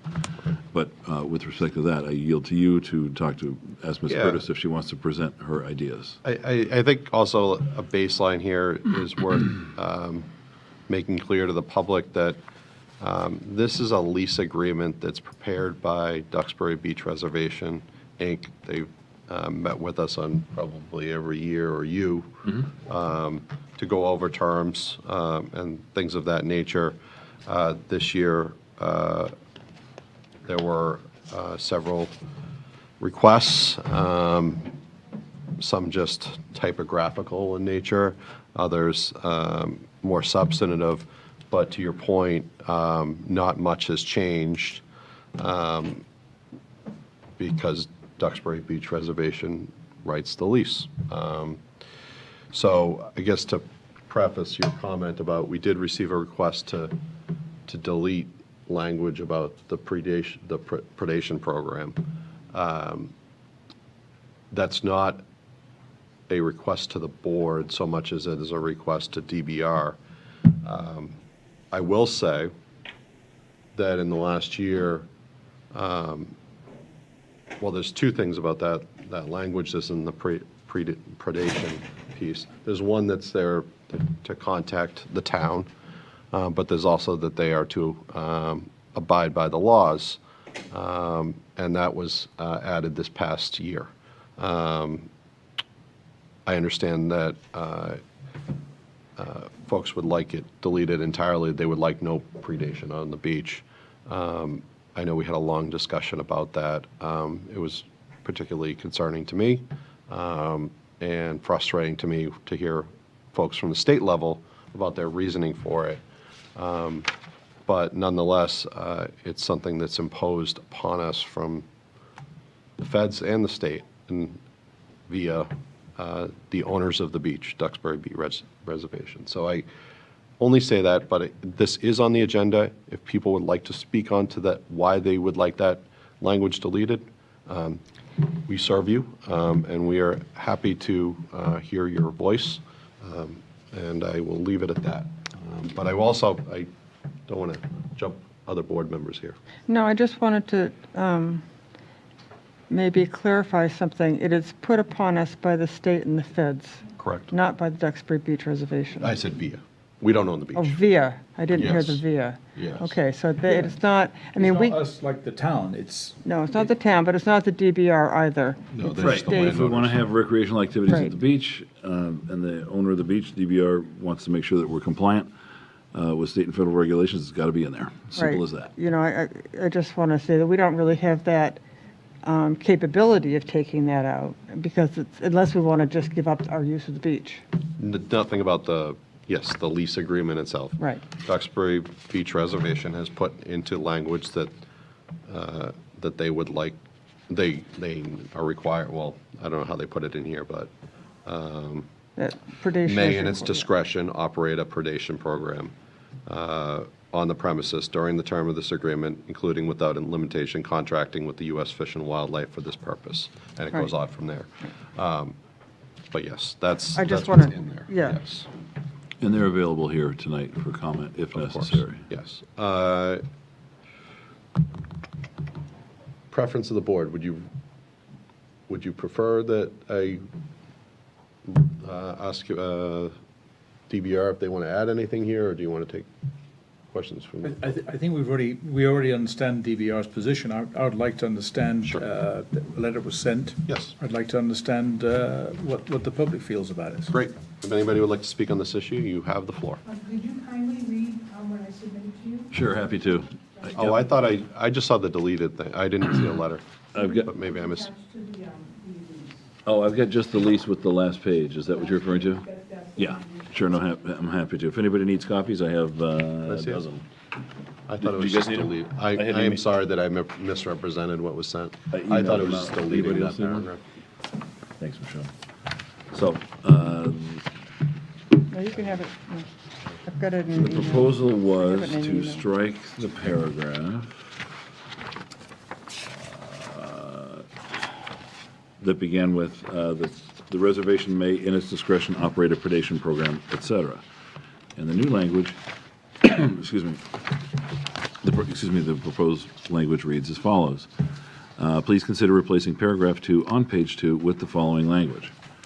The reservation may be subject to the limitations set forth herein, operate a predation program on the premises during the term of this agreement, including without limitation contracting with the U.S. Fish and Wildlife Service for that purpose.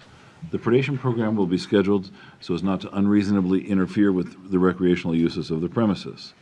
The predation program will be scheduled, planned, and implemented to ensure that it does not result in the killing of non-target species or pregnant and lactating mothers of target species. At a minimum, the following precautions shall be taken. A, the predation program shall not include the use of any poisons.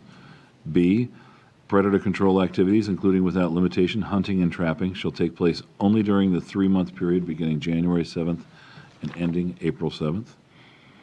And C, all persons participating in the program shall be directed to not kill any animal that appears to be pregnant or to be a lactating mother. Prior to undertaking any predation program, the reservation shall prepare a written program manual that clearly sets forth the above requirements. Any individual or entity engaged to undertake the predation program shall be provided a copy of said manual and shall be specifically advised of and required to acknowledge these requirements. The reservation shall provide written notice to the town manager and select board at least 30 days prior to initiation of any predation program, which notice shall include a copy of the program manual and the contracts between the reservation and any individual or entity engaged to undertake the program. The reservation shall immediately notify the town manager and select board of any violation of the above requirements and shall, upon request, appear at a meeting of the select board to explain the circumstances of such violation. Each violation of the above requirements shall result in a deduction of $10,000 from the town's next rent payment. In the event of any such violation, all further predation program activities shall immediately cease and shall not resume until the reservation has prepared a written plan to prevent additional violations, and such plan has been approved by the select board. And that's the end. Thank you. Was this sent to DBR at all? Yes, No. absolutely. Sent this morning. Yep.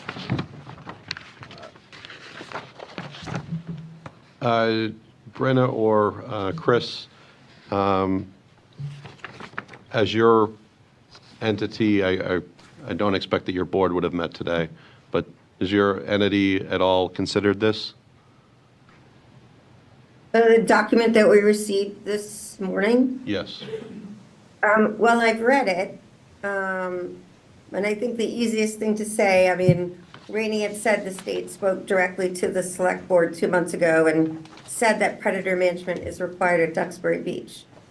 If the town chooses or requests to eliminate this paragraph and put in this new paragraph for predator management, DBR will need to inform the state, and then our permit will be out of compliance, which is what the immediate impact will be from the state, not DBR, that vehicles will not be allowed in our parking lots, the back road, our beaches.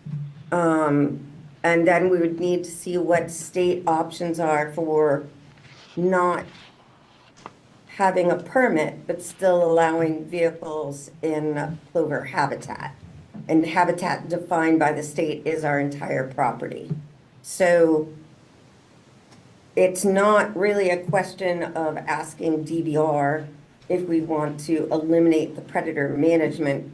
It's a question of, does the town want to continue inviting people to purchase permits if those permits are not going to legally be allowed by the state? So Chris, let me just reframe this a little bit.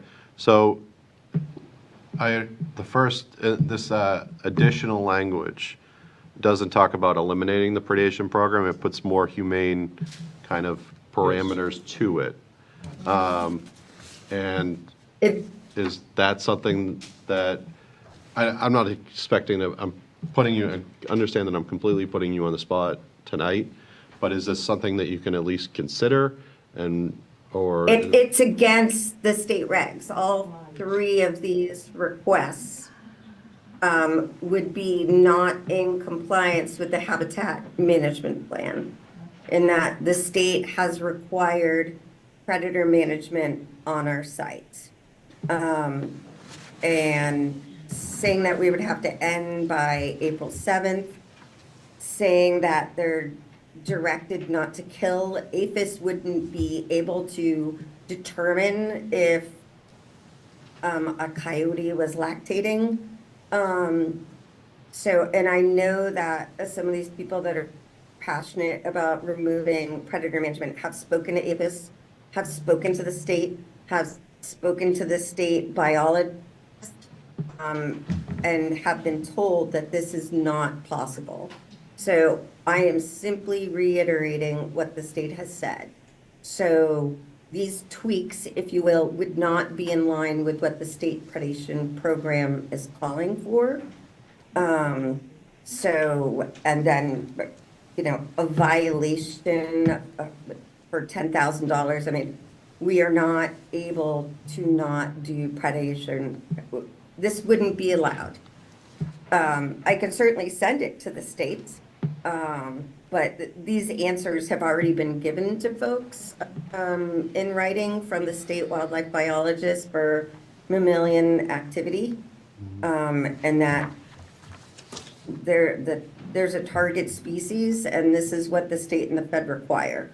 Yeah. If the town is looking to change the lease and say that you need to apply this new language that we just received this morning, then we can certainly put it in, but there will be direct and immediate impact to the access on the beach.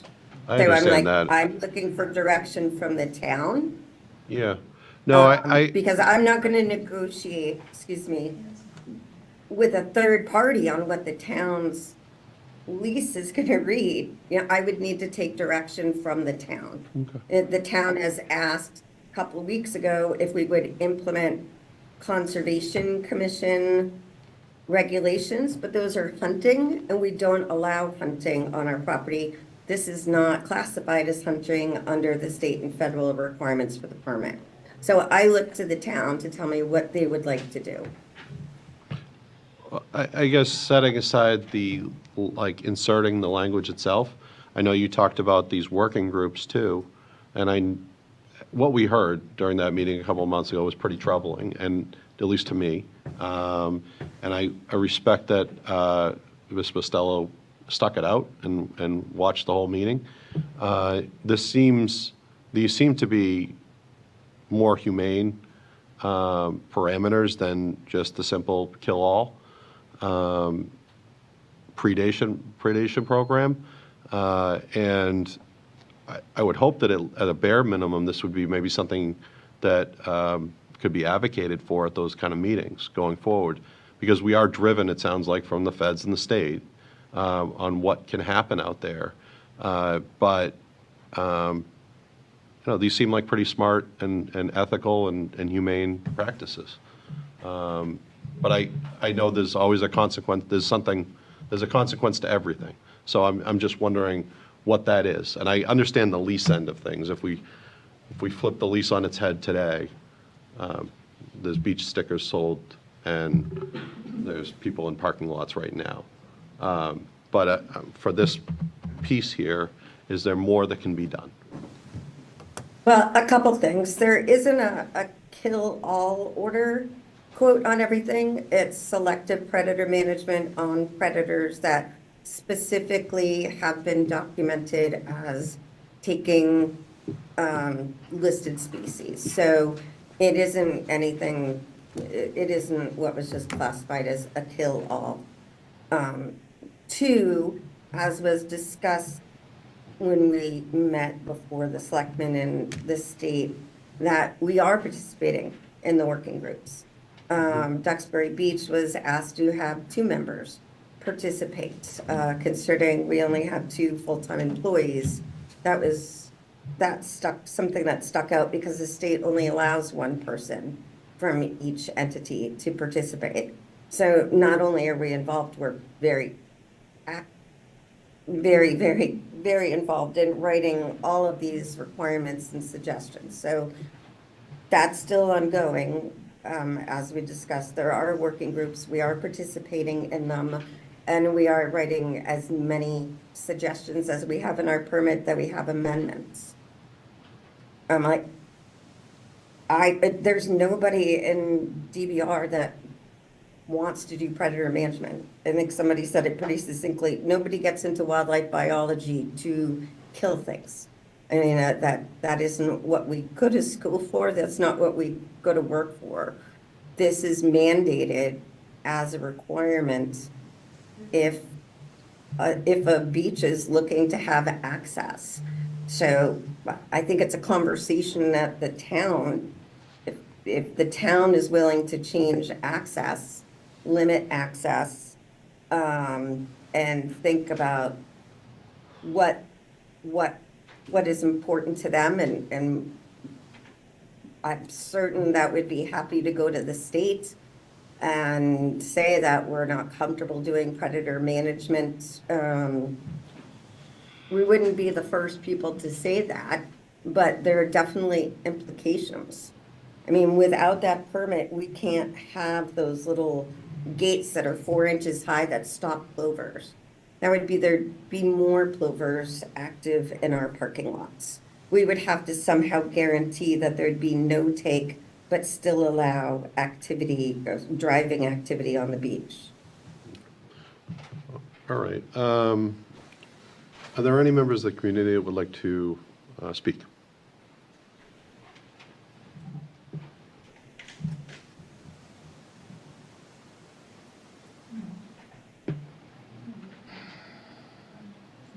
Sheila Lynch Benton in 344 West Street. I find it most bizarre that my daughter went to school here and went on nature walks to learn about Rachel Carson. In the back of the school, they put a stone and what Rachel Carson, and in her science class about non-poisoning of birds and the chain of effects that poisoning does out on the beach, that the kids learn that in the 7th and 8th grade behind the middle school on all about Rachel Carson, and we sign a lease that allows poisoning of crows that are eaten by other things. I find it so preposterous. And I listened to the letter, and it asked for more humane predator management. And then I listened to, you only get people on the beach or nothing. And there's no dialogue with the state. There's no dialogue about poisoning. There's no dialogue at all. It's either or. So I find the preposterousness of teaching kids in the school system about Rachel Carson and then saying there's no solution but to poison species out on the beach. Ridiculous. Thank you. Anyone else?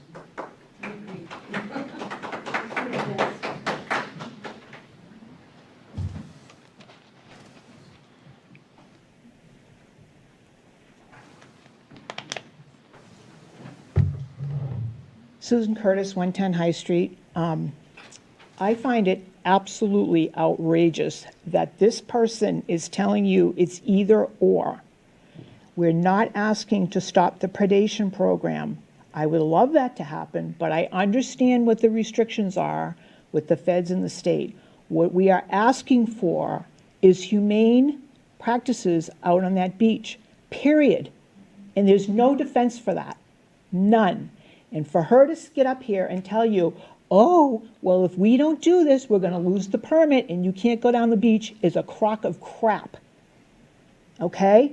We can stop poisoning the birds. There are other beaches up and down the East Coast that use other methods to control the birds.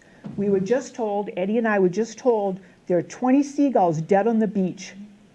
They've probably been poisoned. Are they target species, Chris? Are they target species, Chris? She can do that. She can't ask Chris to. Yeah, Susan, I'll just leave that out and if she'd like Okay. to respond. And anybody that thinks it's okay to shoot a lactating mother without knowing where her pups are and let them stay out there and starve to death, which happened last June. We got that pup at the shelter. It is abhorrent. And we are giving you $1 million and you're asking us to abide by all your little rules that are a bunch of crap. We need to stand up and say we are not going to allow this. Okay? We're not going to allow this. We give you this, you give us that. That's it. Thank you. Thank you, Susan.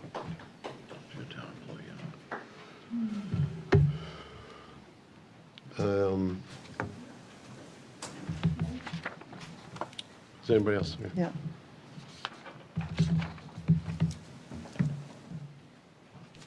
Nancy Day, Depot Street. I just have a question. I know that Chris Lutazzi makes these kind of general statements, but then there's some ambiguity, and I'm confused because I don't think it's as black and white as you're portraying it. It looks like the Cape Cod National Seashore does absolutely no predator management. And that's coming from someone who's very knowledgeable, Chris Kennedy. Is that beach closed and inaccessible? Are they having to choose between predator management and killing mammals and other predatory birds, or allowing the public on the beach? Because I haven't heard that the National Seashore is closed. Thank you. Anyone else?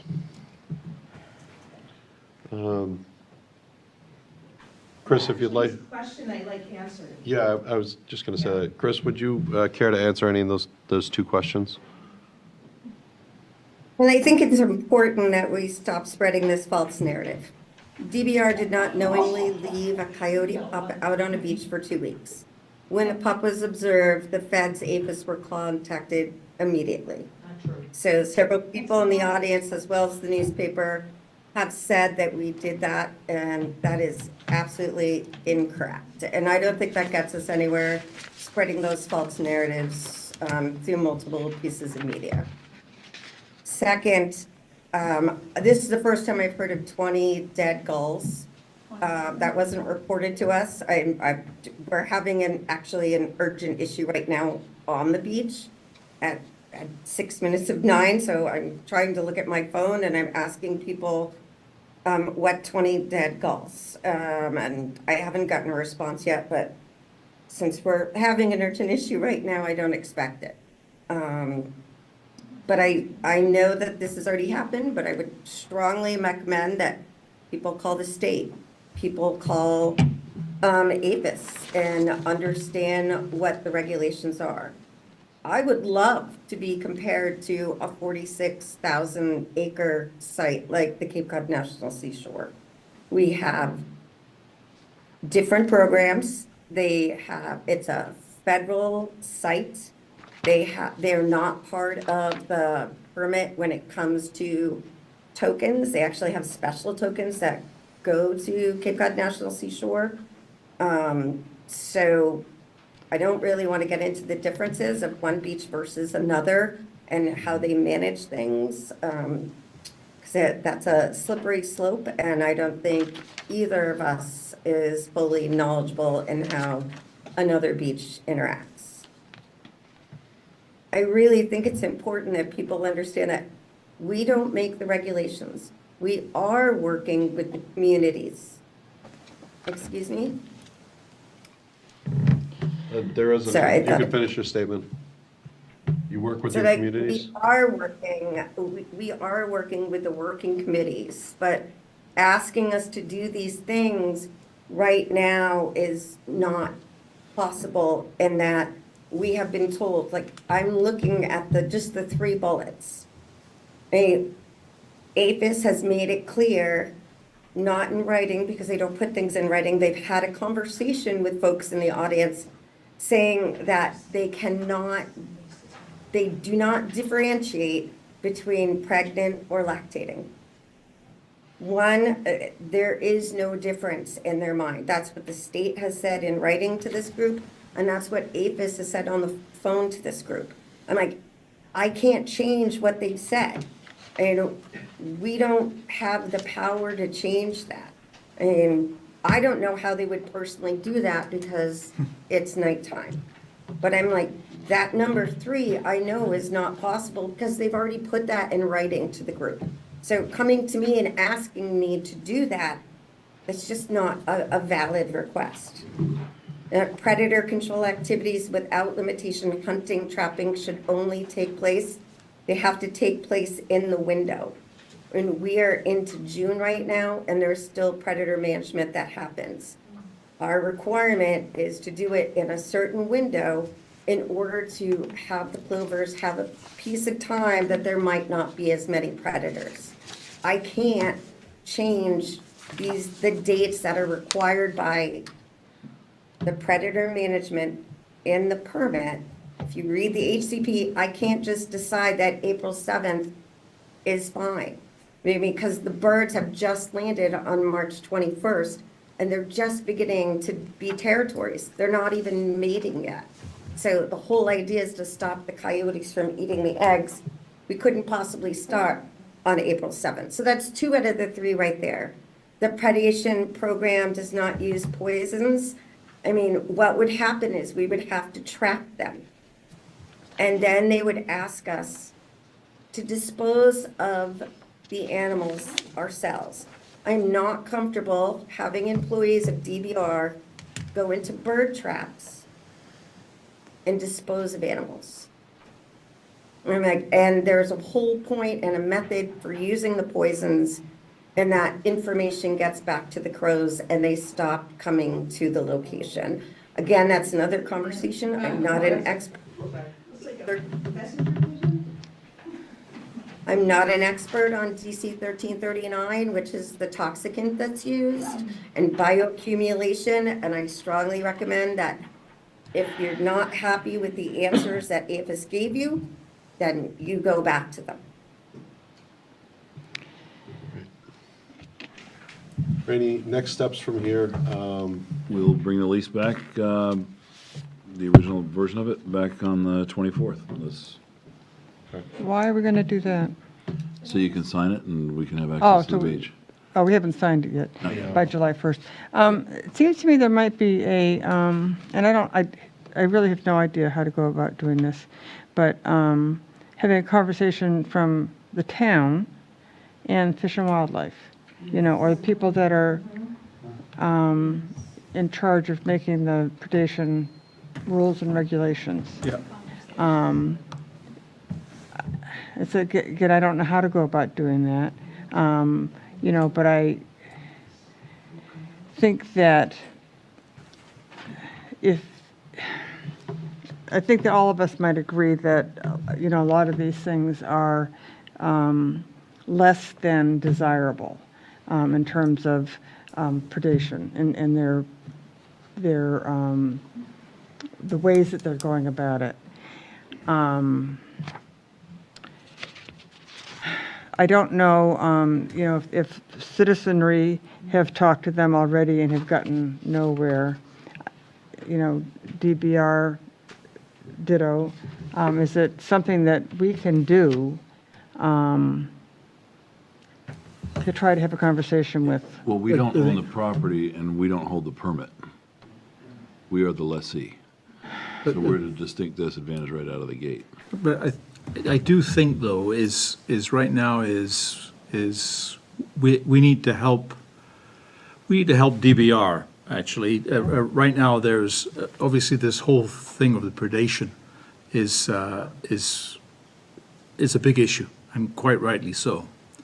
And all I'm hearing is that our residents would prefer not to embark on more humane predator management program, right? And they've put suggestions forward. These suggestions obviously should be directed to Fish and Wildlife and to the state, because DBR is just replying, and they're just replying to what the state is saying, and unfortunately they're getting, obviously, people are angry, and they're angry at DBR. And we should be really having that conversation with the state and federal regulators to ask them these questions and ask them if there's a better way to do this, and speak to the source rather than the middle person. So I think it's a great idea. I think we should facilitate that conversation. At the end of the day, into that as well. Chris, just one second. Just one second, Chris. At the end of the day, the residents of this town basically need to support the lease. Okay. Right? They have. And need to be able to support it and vote for it, right? Yeah. Monetary, right? I mean, this will be an article coming in March, right? And unless we find an answer, unless we have these conversations and actually, we may not come to resolution, we may not like the answer, but at least we've worked it as best as we can. And right now it feels like DBR, or the perception is that DBR is basically, saying you sign the lease or you don't get beach access, right? And that's not the right impression, right? So I think we need to engage with the state and feds to have these conversations, make our voices heard, and speak with the right people. The voters did approve not just the money, but also the idea that the board could negotiate the terms of the lease. So it is all approved. It just needs signatures at this point, but it's up to you to decide the terms. I don't mean this particular lease. No. No, not. This is different. This is a different conversation. This is a conversation we want to facilitate, because right now Chris is trying to explain the Predator program, right? And all I'm hearing is boos and hisses and lies and we don't believe you, right? From the audience, I can hear all that. You're lying, I mean, that's what they're saying to Chris, right? So we need to find out. We need to speak to the right people. I mean, they're blaming her, right? Fair enough. I don't even know where to begin. Yeah, we're not talking about not signing this lease. No, I it's think nothing to do that with the lease. It's to that get answers to these got questions. to be done. Okay. I have no idea with whom to speak. I don't know either. The town's never found itself in this position. This is the first time in the 11 years I've been working here where we're going to have directing. I'm not against it. I just need to know who to talk to. I don't know either. Direct engagement with Fish and Wildlife and APHIS. But maybe Chris don't. knows. Chris knows. If we could just maybe put a hold on this for a second. Okay. Well taken. I think it's, I've always felt that, on a number of these issues, we have to go a little higher on the food and go on the chain here. And to protect the DBR, we have a relationship with DBR. Members of DBR, some of them are residents of this town, right? And it's part of our town. So we need to get a good. We need to we need to clarify this, because it's not good, this relationship as it stands right now. I would like our beach to more reflect that our lease to reflect our relationship too. I do have some concerns about it, but it is a one-sided landlord-tenant agreement. And I do have concerns. I wished more language would be in there that's more balanced, but it is not. And there is that leverage, like you said, that if we don't sign the lease, the beach does not open. I'm always hopeful that it will reflect more of that community partnership. But we do have several people up here. Go right ahead, John. Yeah, John Baldwin again, High Street. So I do this for a living as far as getting permits. I deal with the Division of Fisheries and Wildlife, Natural Heritage. People tell me all kinds of things all the time. You can't do this, you can't do that. I don't think they're telling me that because they are trying to lie to me, but sometimes they're not correct. I find it hard to believe that we haven't talked to Natural Heritage. We haven't talked to anybody. Division of Fisheries and Wildlife. I don't know if Natural Heritage has anything to do with this. They seem to, for any other creature out there that's eastern box turtle, so forth and so on, that is endangered. So, but we haven't talked to the Division of Wildlife, Fisheries and Wildlife at all. Not in my office, no. In fact, you'll remember Sean Dolan. Yeah. He was a member of the reservation for many, many years. It was sort of the chief architect of the lease, one of the principals in negotiating it. The lease was something that was simply delivered and the town signed off on it. The only time that there was ever any pushback to have new provisions in there were when John Madden and I met with members of the DBR, and they included the provision to at least allow the town to be notified when predation was happening, and then to change it to quarterly billing rather than semi-annual. And that was it. Those are the only two changes that have happened since I've been here. I mean, But we've it's had evolved. we've had conversations with Mass Fish and Wildlife. There was a big, wasn't there a big forum there last year, right? Couple of years The ago. DBR did, yes. Yeah, Not- DBR did. Those are those have all been done by DBR, which is great. It's wonderful to have that participation. But no, in terms of us double checking with APHIS or Fish and Wildlife to see if these are the regs, never. No one's ever done that. Well, I'd certainly like to do that. I think we should have done that a long time ago, but I can make some phone calls. There are people out there, this is what they do for a living. You have to understand the context. It's important. Yeah. Yeah. Those kind of phone calls were never necessary. Yeah. Why? Because now there's 47 pairs out there. Yeah. 10 years ago, there were 17. Yeah. Nobody ever had the need to make those phone calls. The beach wasn't closed. It was always open. Yeah. It was a totally That's true. different, it was No, a that's what totally I just different said. era. It's evolved. like It's night evolved and day. into this. Yeah, it has. Problem. It has. The birds increase exponentially, so of course the questions were never asked by anyone. They never needed to be. Yeah. Who cared? No one did. No one. It's just that's how it happened. The other problem that I found, and somebody brought it up before, a lot of this stuff, they don't even have regulations that are written down. They basically tell you, this is what we're doing, and that's an issue. I have a problem with that too, as you might imagine. Yeah. It's always nice to have something to point to if you think you can invoke statutory authority. We Oh, always could you ask for it. imagine if we ran the town like that? We had no bylaws. Oh, I could, John. I can imagine that. I could. It's called a wild dream, as you might imagine. I'd rather have the regulations. So you're all very good to entertain that one, but no, yeah, you gotta be able to point to the authority. But as far as I understand, I'm sure that this is all founded in legal authority. You don't make up regulations for fish and wildlife and for predation programs. I mean, they've been around for decades. I mean, I grew up in the American Southwest. I mean, coyotes, they're not something you want around. Predation programs, it's something you embrace where I'm from. Yeah. Here it's different. That's okay. It's just a different place in the country. But Okay. no, I'm sure the regulations exist. It's just a matter of finding somebody to validate and verify. That's all. I just don't Well, know I who that think there's is. a lot of different regulations from what it sounds like. Yeah, I just don't know who One it town does is. one thing and another town does another, and God only knows what the Cape Cod, the National Seashore is doing. I mean, they're the federal government, so they Yeah. don't even have to bother with what Massachusetts has to say. Yeah. So, Could be. it's pretty crazy. All right. Thanks, John. Thank you. Nancy Day, Depot Street, I'm up here again, just to make a couple comments, and you mentioned that the lease has already been voted on, but it seems to me that, and I've been confused by this, shouldn't we have the lease drawn up so that people can read it and know what's in it before they vote? And really, I mean, how many people were at town meeting? I mean, obviously it was enough to vote it in, and you're going to say it doesn't matter, people should show up to vote. But it wasn't a majority of this town that showed up to vote. We voted in the $1 million lease. Nobody really had in front of them what the lease language was. To me, it would make sense to have the lease language, and we're voting on the money and the language in the lease.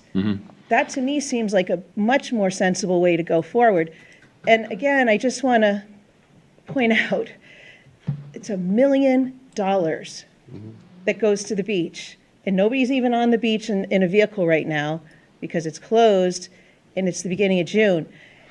That kind of money at the school, like, you know, to me, it's just mind-blowing that much money goes, and I voted for it, but that much money goes to the beach, and it's just like free and clear and no strings attached. It feels like there should be a lot more say by the taxpayers and the people who, you know, are funding this, that what goes on then with the money, because do I want my money, my tax money that's now going to pay for this lease, to be part of paying the snipers that come in and shoot the lactating coyotes, which we know happened, and we know it from firsthand people. So that, like, we can create all this like fake news stuff around last June, but we know exactly from people who are involved directly, firsthand accounts of what happened. So that's just kind of creating a lot of ambiguity where there really isn't any, and it's just kind of trying to just hide. So anyway, it's $1 million. We really need to take it seriously, and taxpayers deserve to have a say when it's that much money. I don't disagree, but a few of your statements contradict themselves. You say that you need to see the lease before you vote on it, yet you voted on it. Just as anybody that has voted on the lease any prior year, because the language is the same in the article. It hasn't changed in 20 years. Oh, okay. It says that you're going to, you're going to vote the dollar amount Yeah. with the terms subject to negotiation by the select board. Okay, That but, has not changed. Rini, I understand that, I mean, from my perspective, and as part of, organizations in town that are very concerned about the beach, I feel very strongly that the town needs to continue the relationship with the DBR and to fund the beach. So the bottom line is that there's no other alternative if anybody wants access to Duxbury Beach. Correct. Because the minute the town stops being involved and this lease goes away, if we ever voted it down, who knows what'll happen? And I don't think it's going to be good. So keeping the town involved is crucial, and that's why I voted for it. And I will continue, but I understand. But if we're going to have, when the money is, it's as much money as we're talking, and it's taxpayer money, I think the better course of action is next year to have the language of the lease up front. So everybody, they're on the hook. Like, if they want to have everybody vote in the lease, and if the town wants that, then we got to put together a lease that's going to be acceptable, as well as the dollar amount. Let me take that a step further. So you're suggesting maybe that the lease be negotiated on the floor of town meeting, because that's exactly what would happen. I mean, I doubt very much any Rainey, property owner is going to want to have to go through that. When you negotiate a lease, it's not usually done at the floor of town meeting. well, if you come in with a pretty, advanced draft, and there could be tweaks to it, Yeah. but when you're going through the budget, you're going line item by line item, and not, how many line items are $1 99. million or more? Oh. And we're talking about a pretty significant amount of money. Believe me, I know. I've watched it And- go from 200,000 when I started to $1 million. Right, Yes. and we're talking about a lot of money that really deserves a little bit more meat behind it for people to understand what the $1 million goes to pay for. you know, because I feel like that's reasonable. And I'm not saying that the lease gets negotiated on the floor, but maybe it happens in town meeting ahead of, select meeting, ahead of town meeting. So we come up with a really good finalized draft, people can show up and weigh in. And then when we have a final draft of the lease, and we know what, you know, this is what the language is proposed, and this is the final version, and this is the dollar amount we're asking people to agree to pay out of tax money for the lease, and the two of them go together. I totally understand what you're saying. I completely do. I absolutely am clear on the concept, but what you've got to understand is, if that were to be the case, the lease itself would be subject to amendment on the floor of town meeting. And I doubt very much any property owner is going to want to go through that. Do we want to maybe discuss that at a future Board of Selectmen meeting? Because I think we can't suppose what everybody thinks. This might be more important to people with $1 million number on it than you know, maybe you're making it sound like, because it might be something people want to discuss on the floor of town meeting. Yeah, and I don't know if that's actually legal, but we could certainly look into that too, should Yeah, the that board would be decide to go great. down that road. Nonetheless, we're here now, the $1 million is in the bag, essentially, and the board is faced with signing a lease. The lease date is from when to when again, remind me? July Brent? 1 to June 30. July 1 of 2024. Yep. Through when? June 30 of 25. 25, right? Yep. And we've appropriated money for $1 million, $1 million for 2025, right? For July 24. Yep, July 24 through July 25. that's correct. Yep. Fernando, may I address what the final Sure. community? One We have quick- one more question. Thank you. Lynn Greenwood. Thank you. I couldn't help but notice the word state mandate, which seems to be consistent. So we all, remember, wherever we are, we all have that same problem between the MBTA Community Act being mandated, the vaccine being mandated, and this being mandated. So we do need to talk to the state. And I don't know if anyone's talked to Patrick O'Connor, to Senator O'Connor, and do we go that route?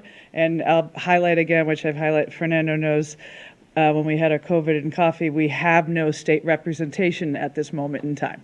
So you have no voice because we have no state rep. So. Thank you.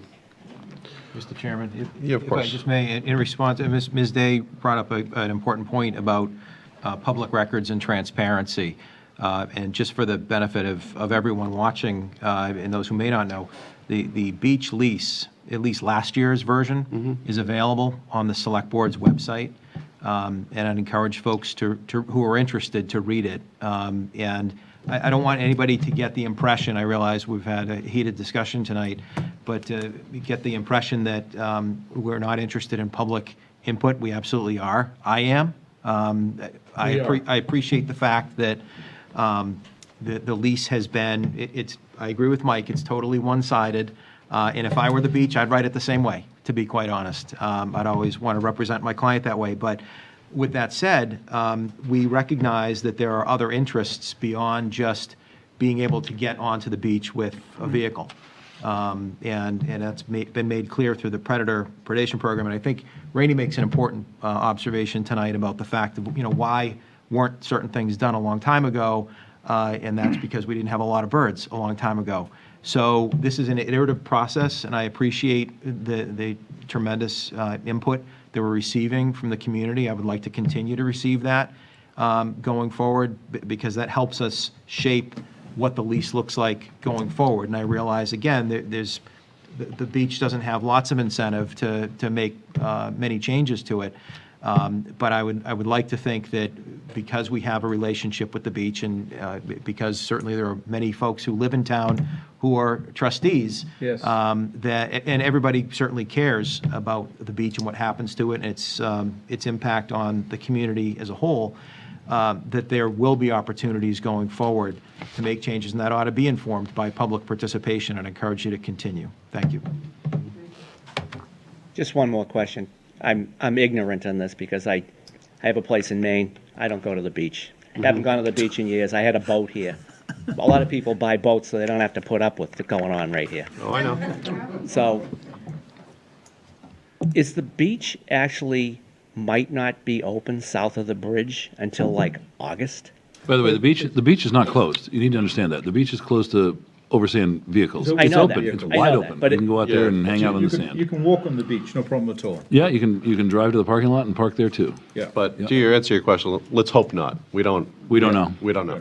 It's wild animals. They're totally unpredictable. But you can walk over there. But, Yeah. Most people aren't going to do that. I mean, a lot of people do. But you could drive to the parking lot, park, walk over the dune, and guess what? You're at And the that beach. parking lot, the one that is right to the left of the bridge when you Yep, go over, the is resident lot. just for residents, correct? That's correct. And there's one further down for non-residents. Which is fine. Yep. And there's Blakeman's in between. Yeah.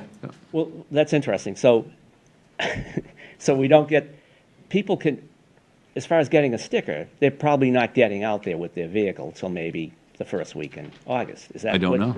Is that what No, happened last year? If that's what they choose to do, they can go out sooner. They can go out tonight or tomorrow, No, but they excuse me. can't take and drive on the Drive beach. over. Drive on the dune? They No. might not be able to do that, you're Don't saying. know. Don't know. Yeah, I really don't know. probably not, okay. Yeah. That's But- unbelievable. Yeah, and you know what? It's not the first year it's happened, so that's how it is. We call this. They're wild animals. But we're paying $1 million. Correct. That is correct. It seems in Sheila Lynch, Benton, that nothing can be done before July 1st to address the issues of predator management, and the selectmen will sign before July 1st.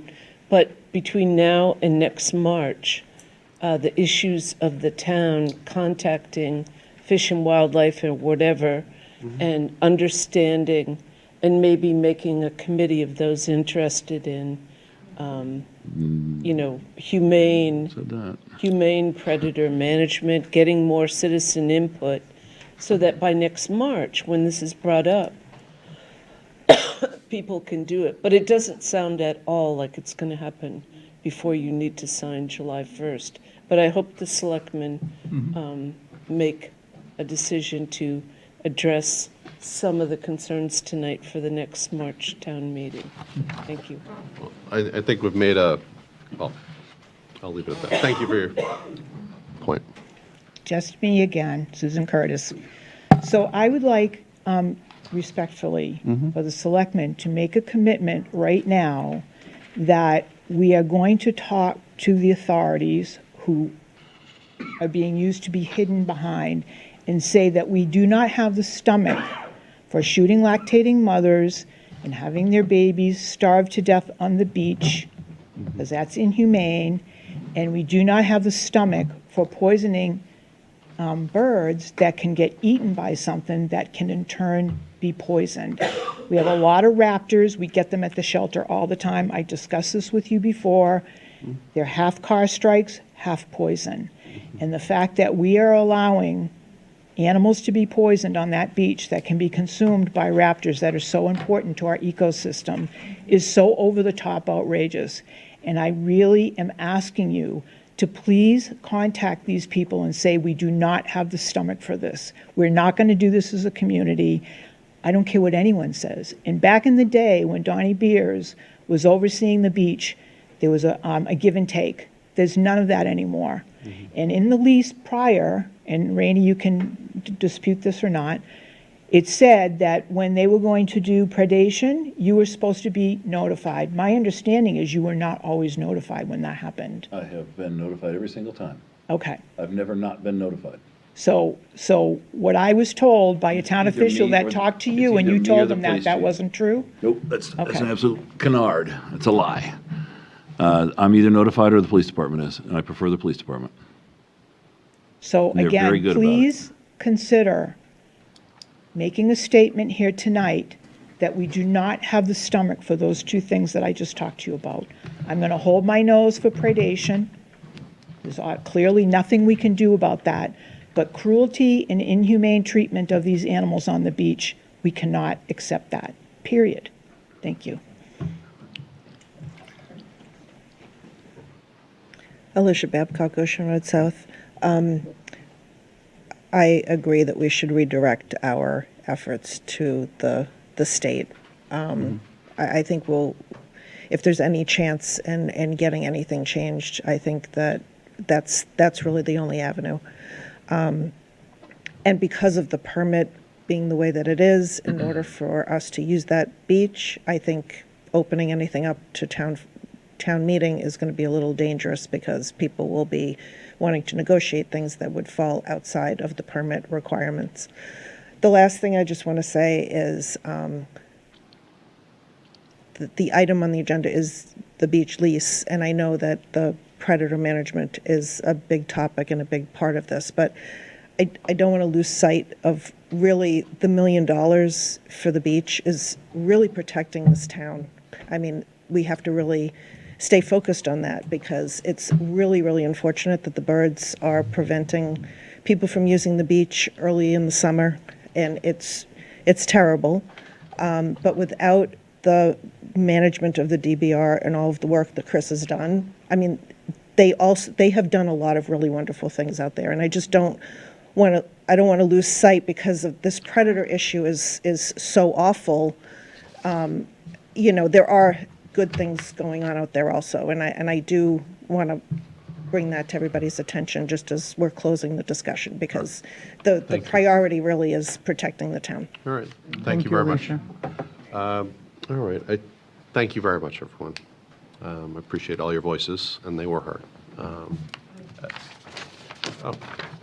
Chris, go right ahead. You're muted.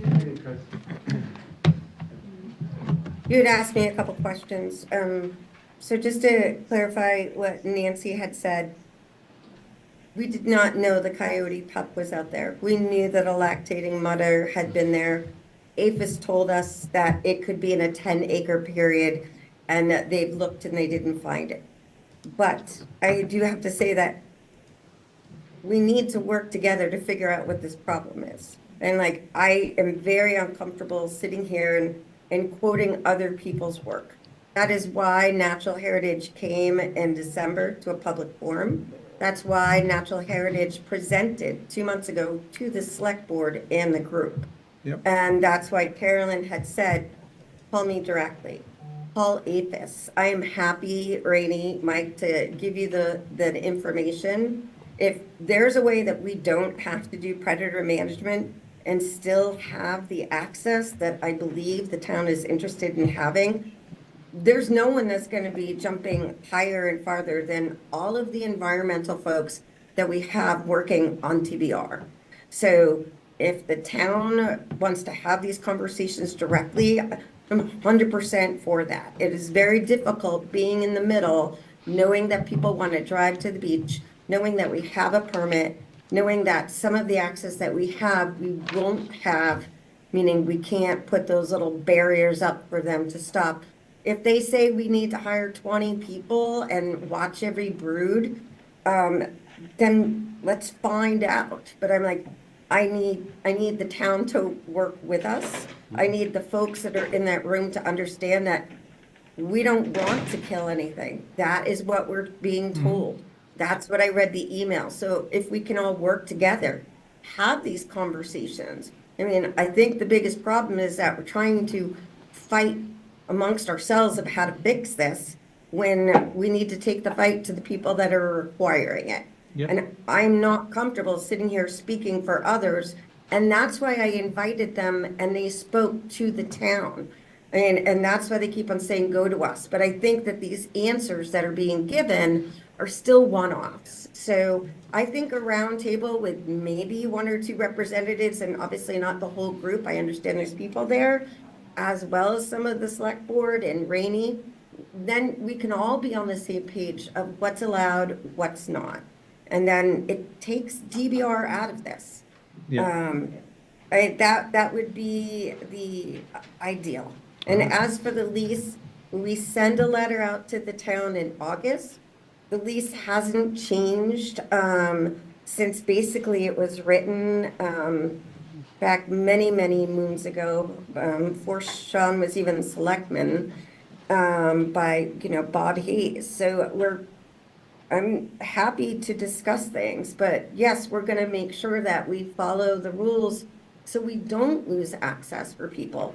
But if we can change as a group and work together instead of trying to point fingers and get those changed, I think that's a better way, and I think we'll all be a lot happier. Thank you. All right. That was. Need to protect Duxbury Beach now. All right. This will be back on the agenda because we have to sign it on another night. Yep. And so it'll be on before July 1st. Thank you very much for your time tonight, everyone. Thank you, Chris. Thank you, Chris. Thank you. Thanks, Chris. Thank you, Fernanda. All right. Next on the agenda is to vote to select one select board member to serve on Hall's Corner Working Group. I nominate Amy. Oh.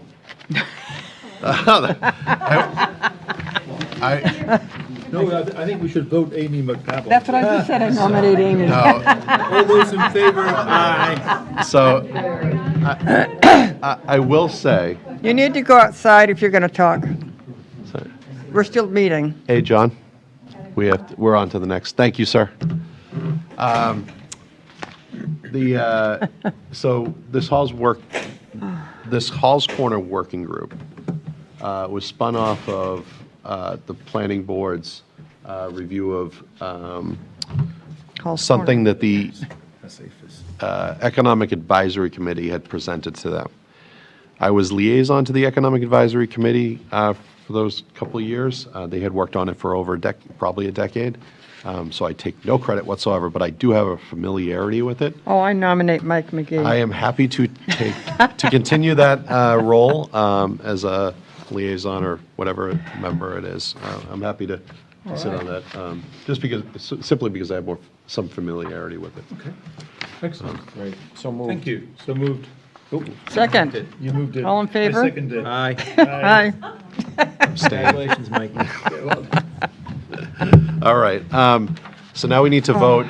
The next item on the agenda is to vote to appoint two select board members to assist the interim planning director, Paul Oh, I can do Halkiotis, that. with reviewing and possibly interviewing 4 at-large applicants to serve on the Hall's Corner Working Group. My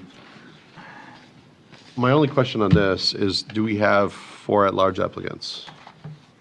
Do we know? Sorry, put you on the spot, Michelle.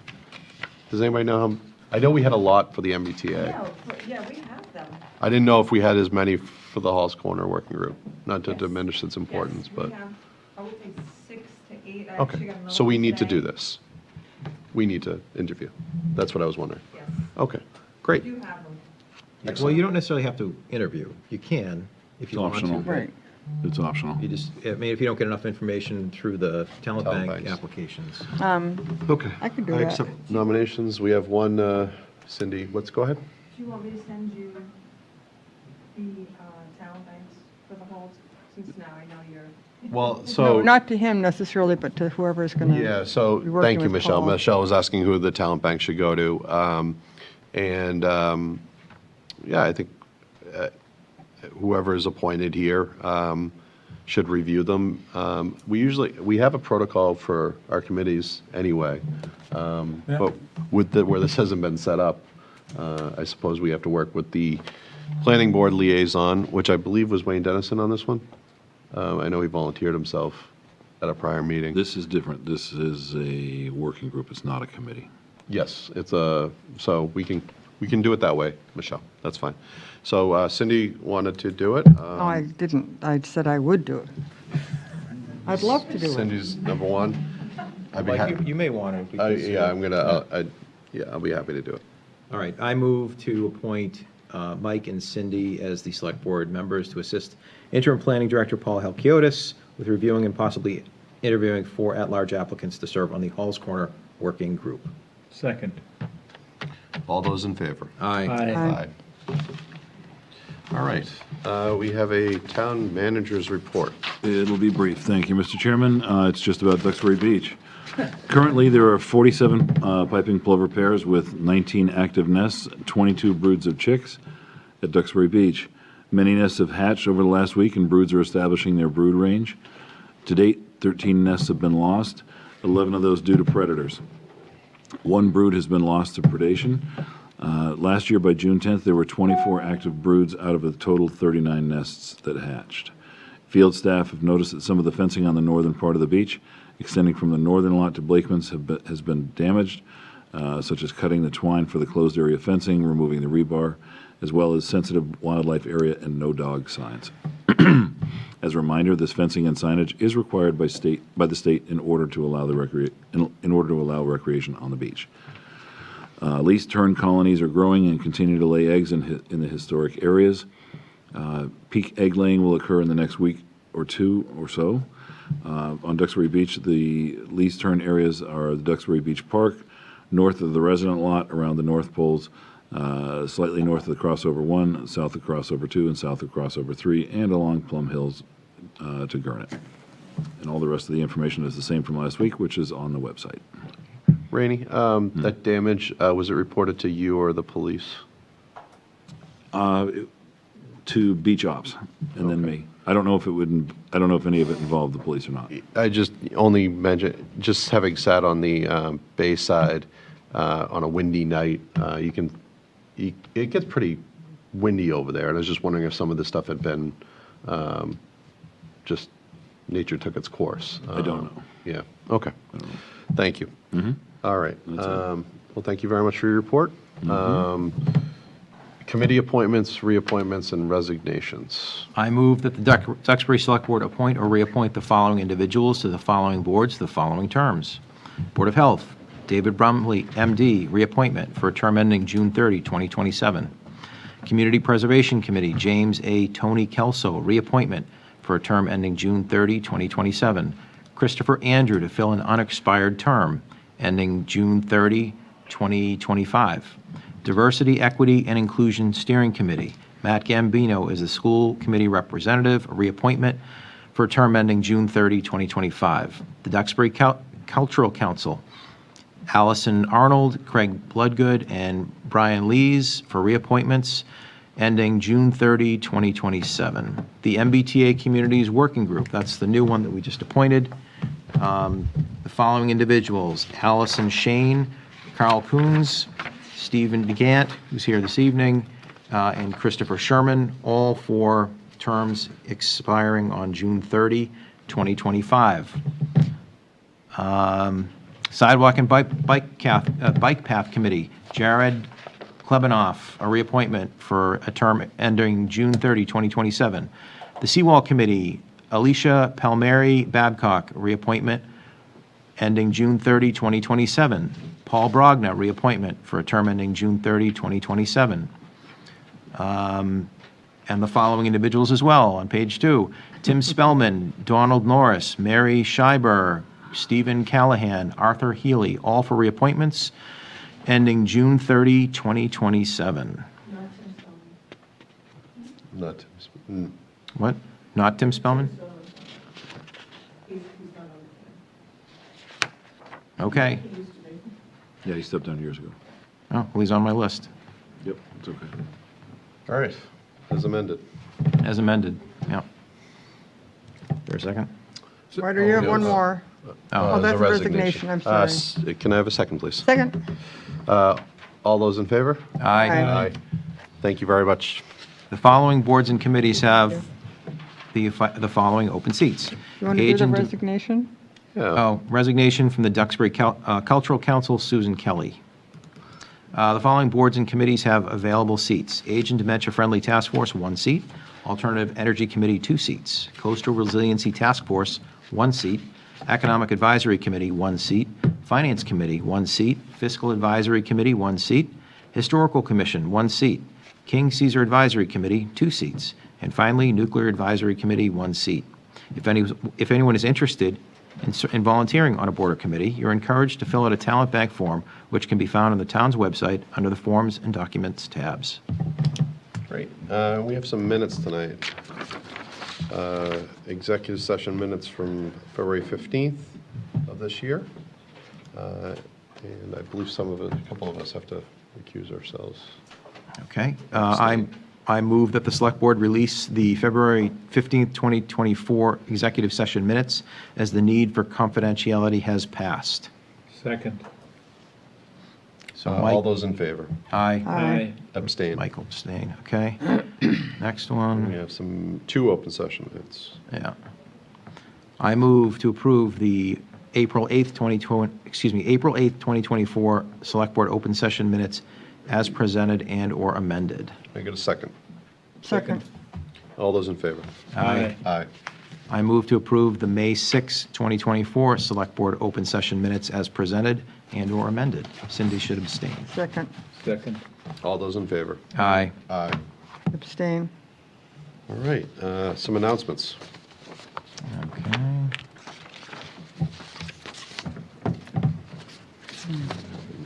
What are our announcements? Yeah, I got them. Do you want me to read them out? I got them here. What packet are they in, Michelle? Here, right there. All right, oh, okay, number one, Juneteenth Independence Day holiday. Town hall offices will be closed on Wednesday, June 19th, 2024, in observance of the Juneteenth, June 19 holiday. Second and finally, the next scheduled Select Board meeting will be on Monday, June 24, 2024, at 7 p.m. All right, I'll take a motion to adjourn. So moved. All Second. those in favor? Aye. Aye.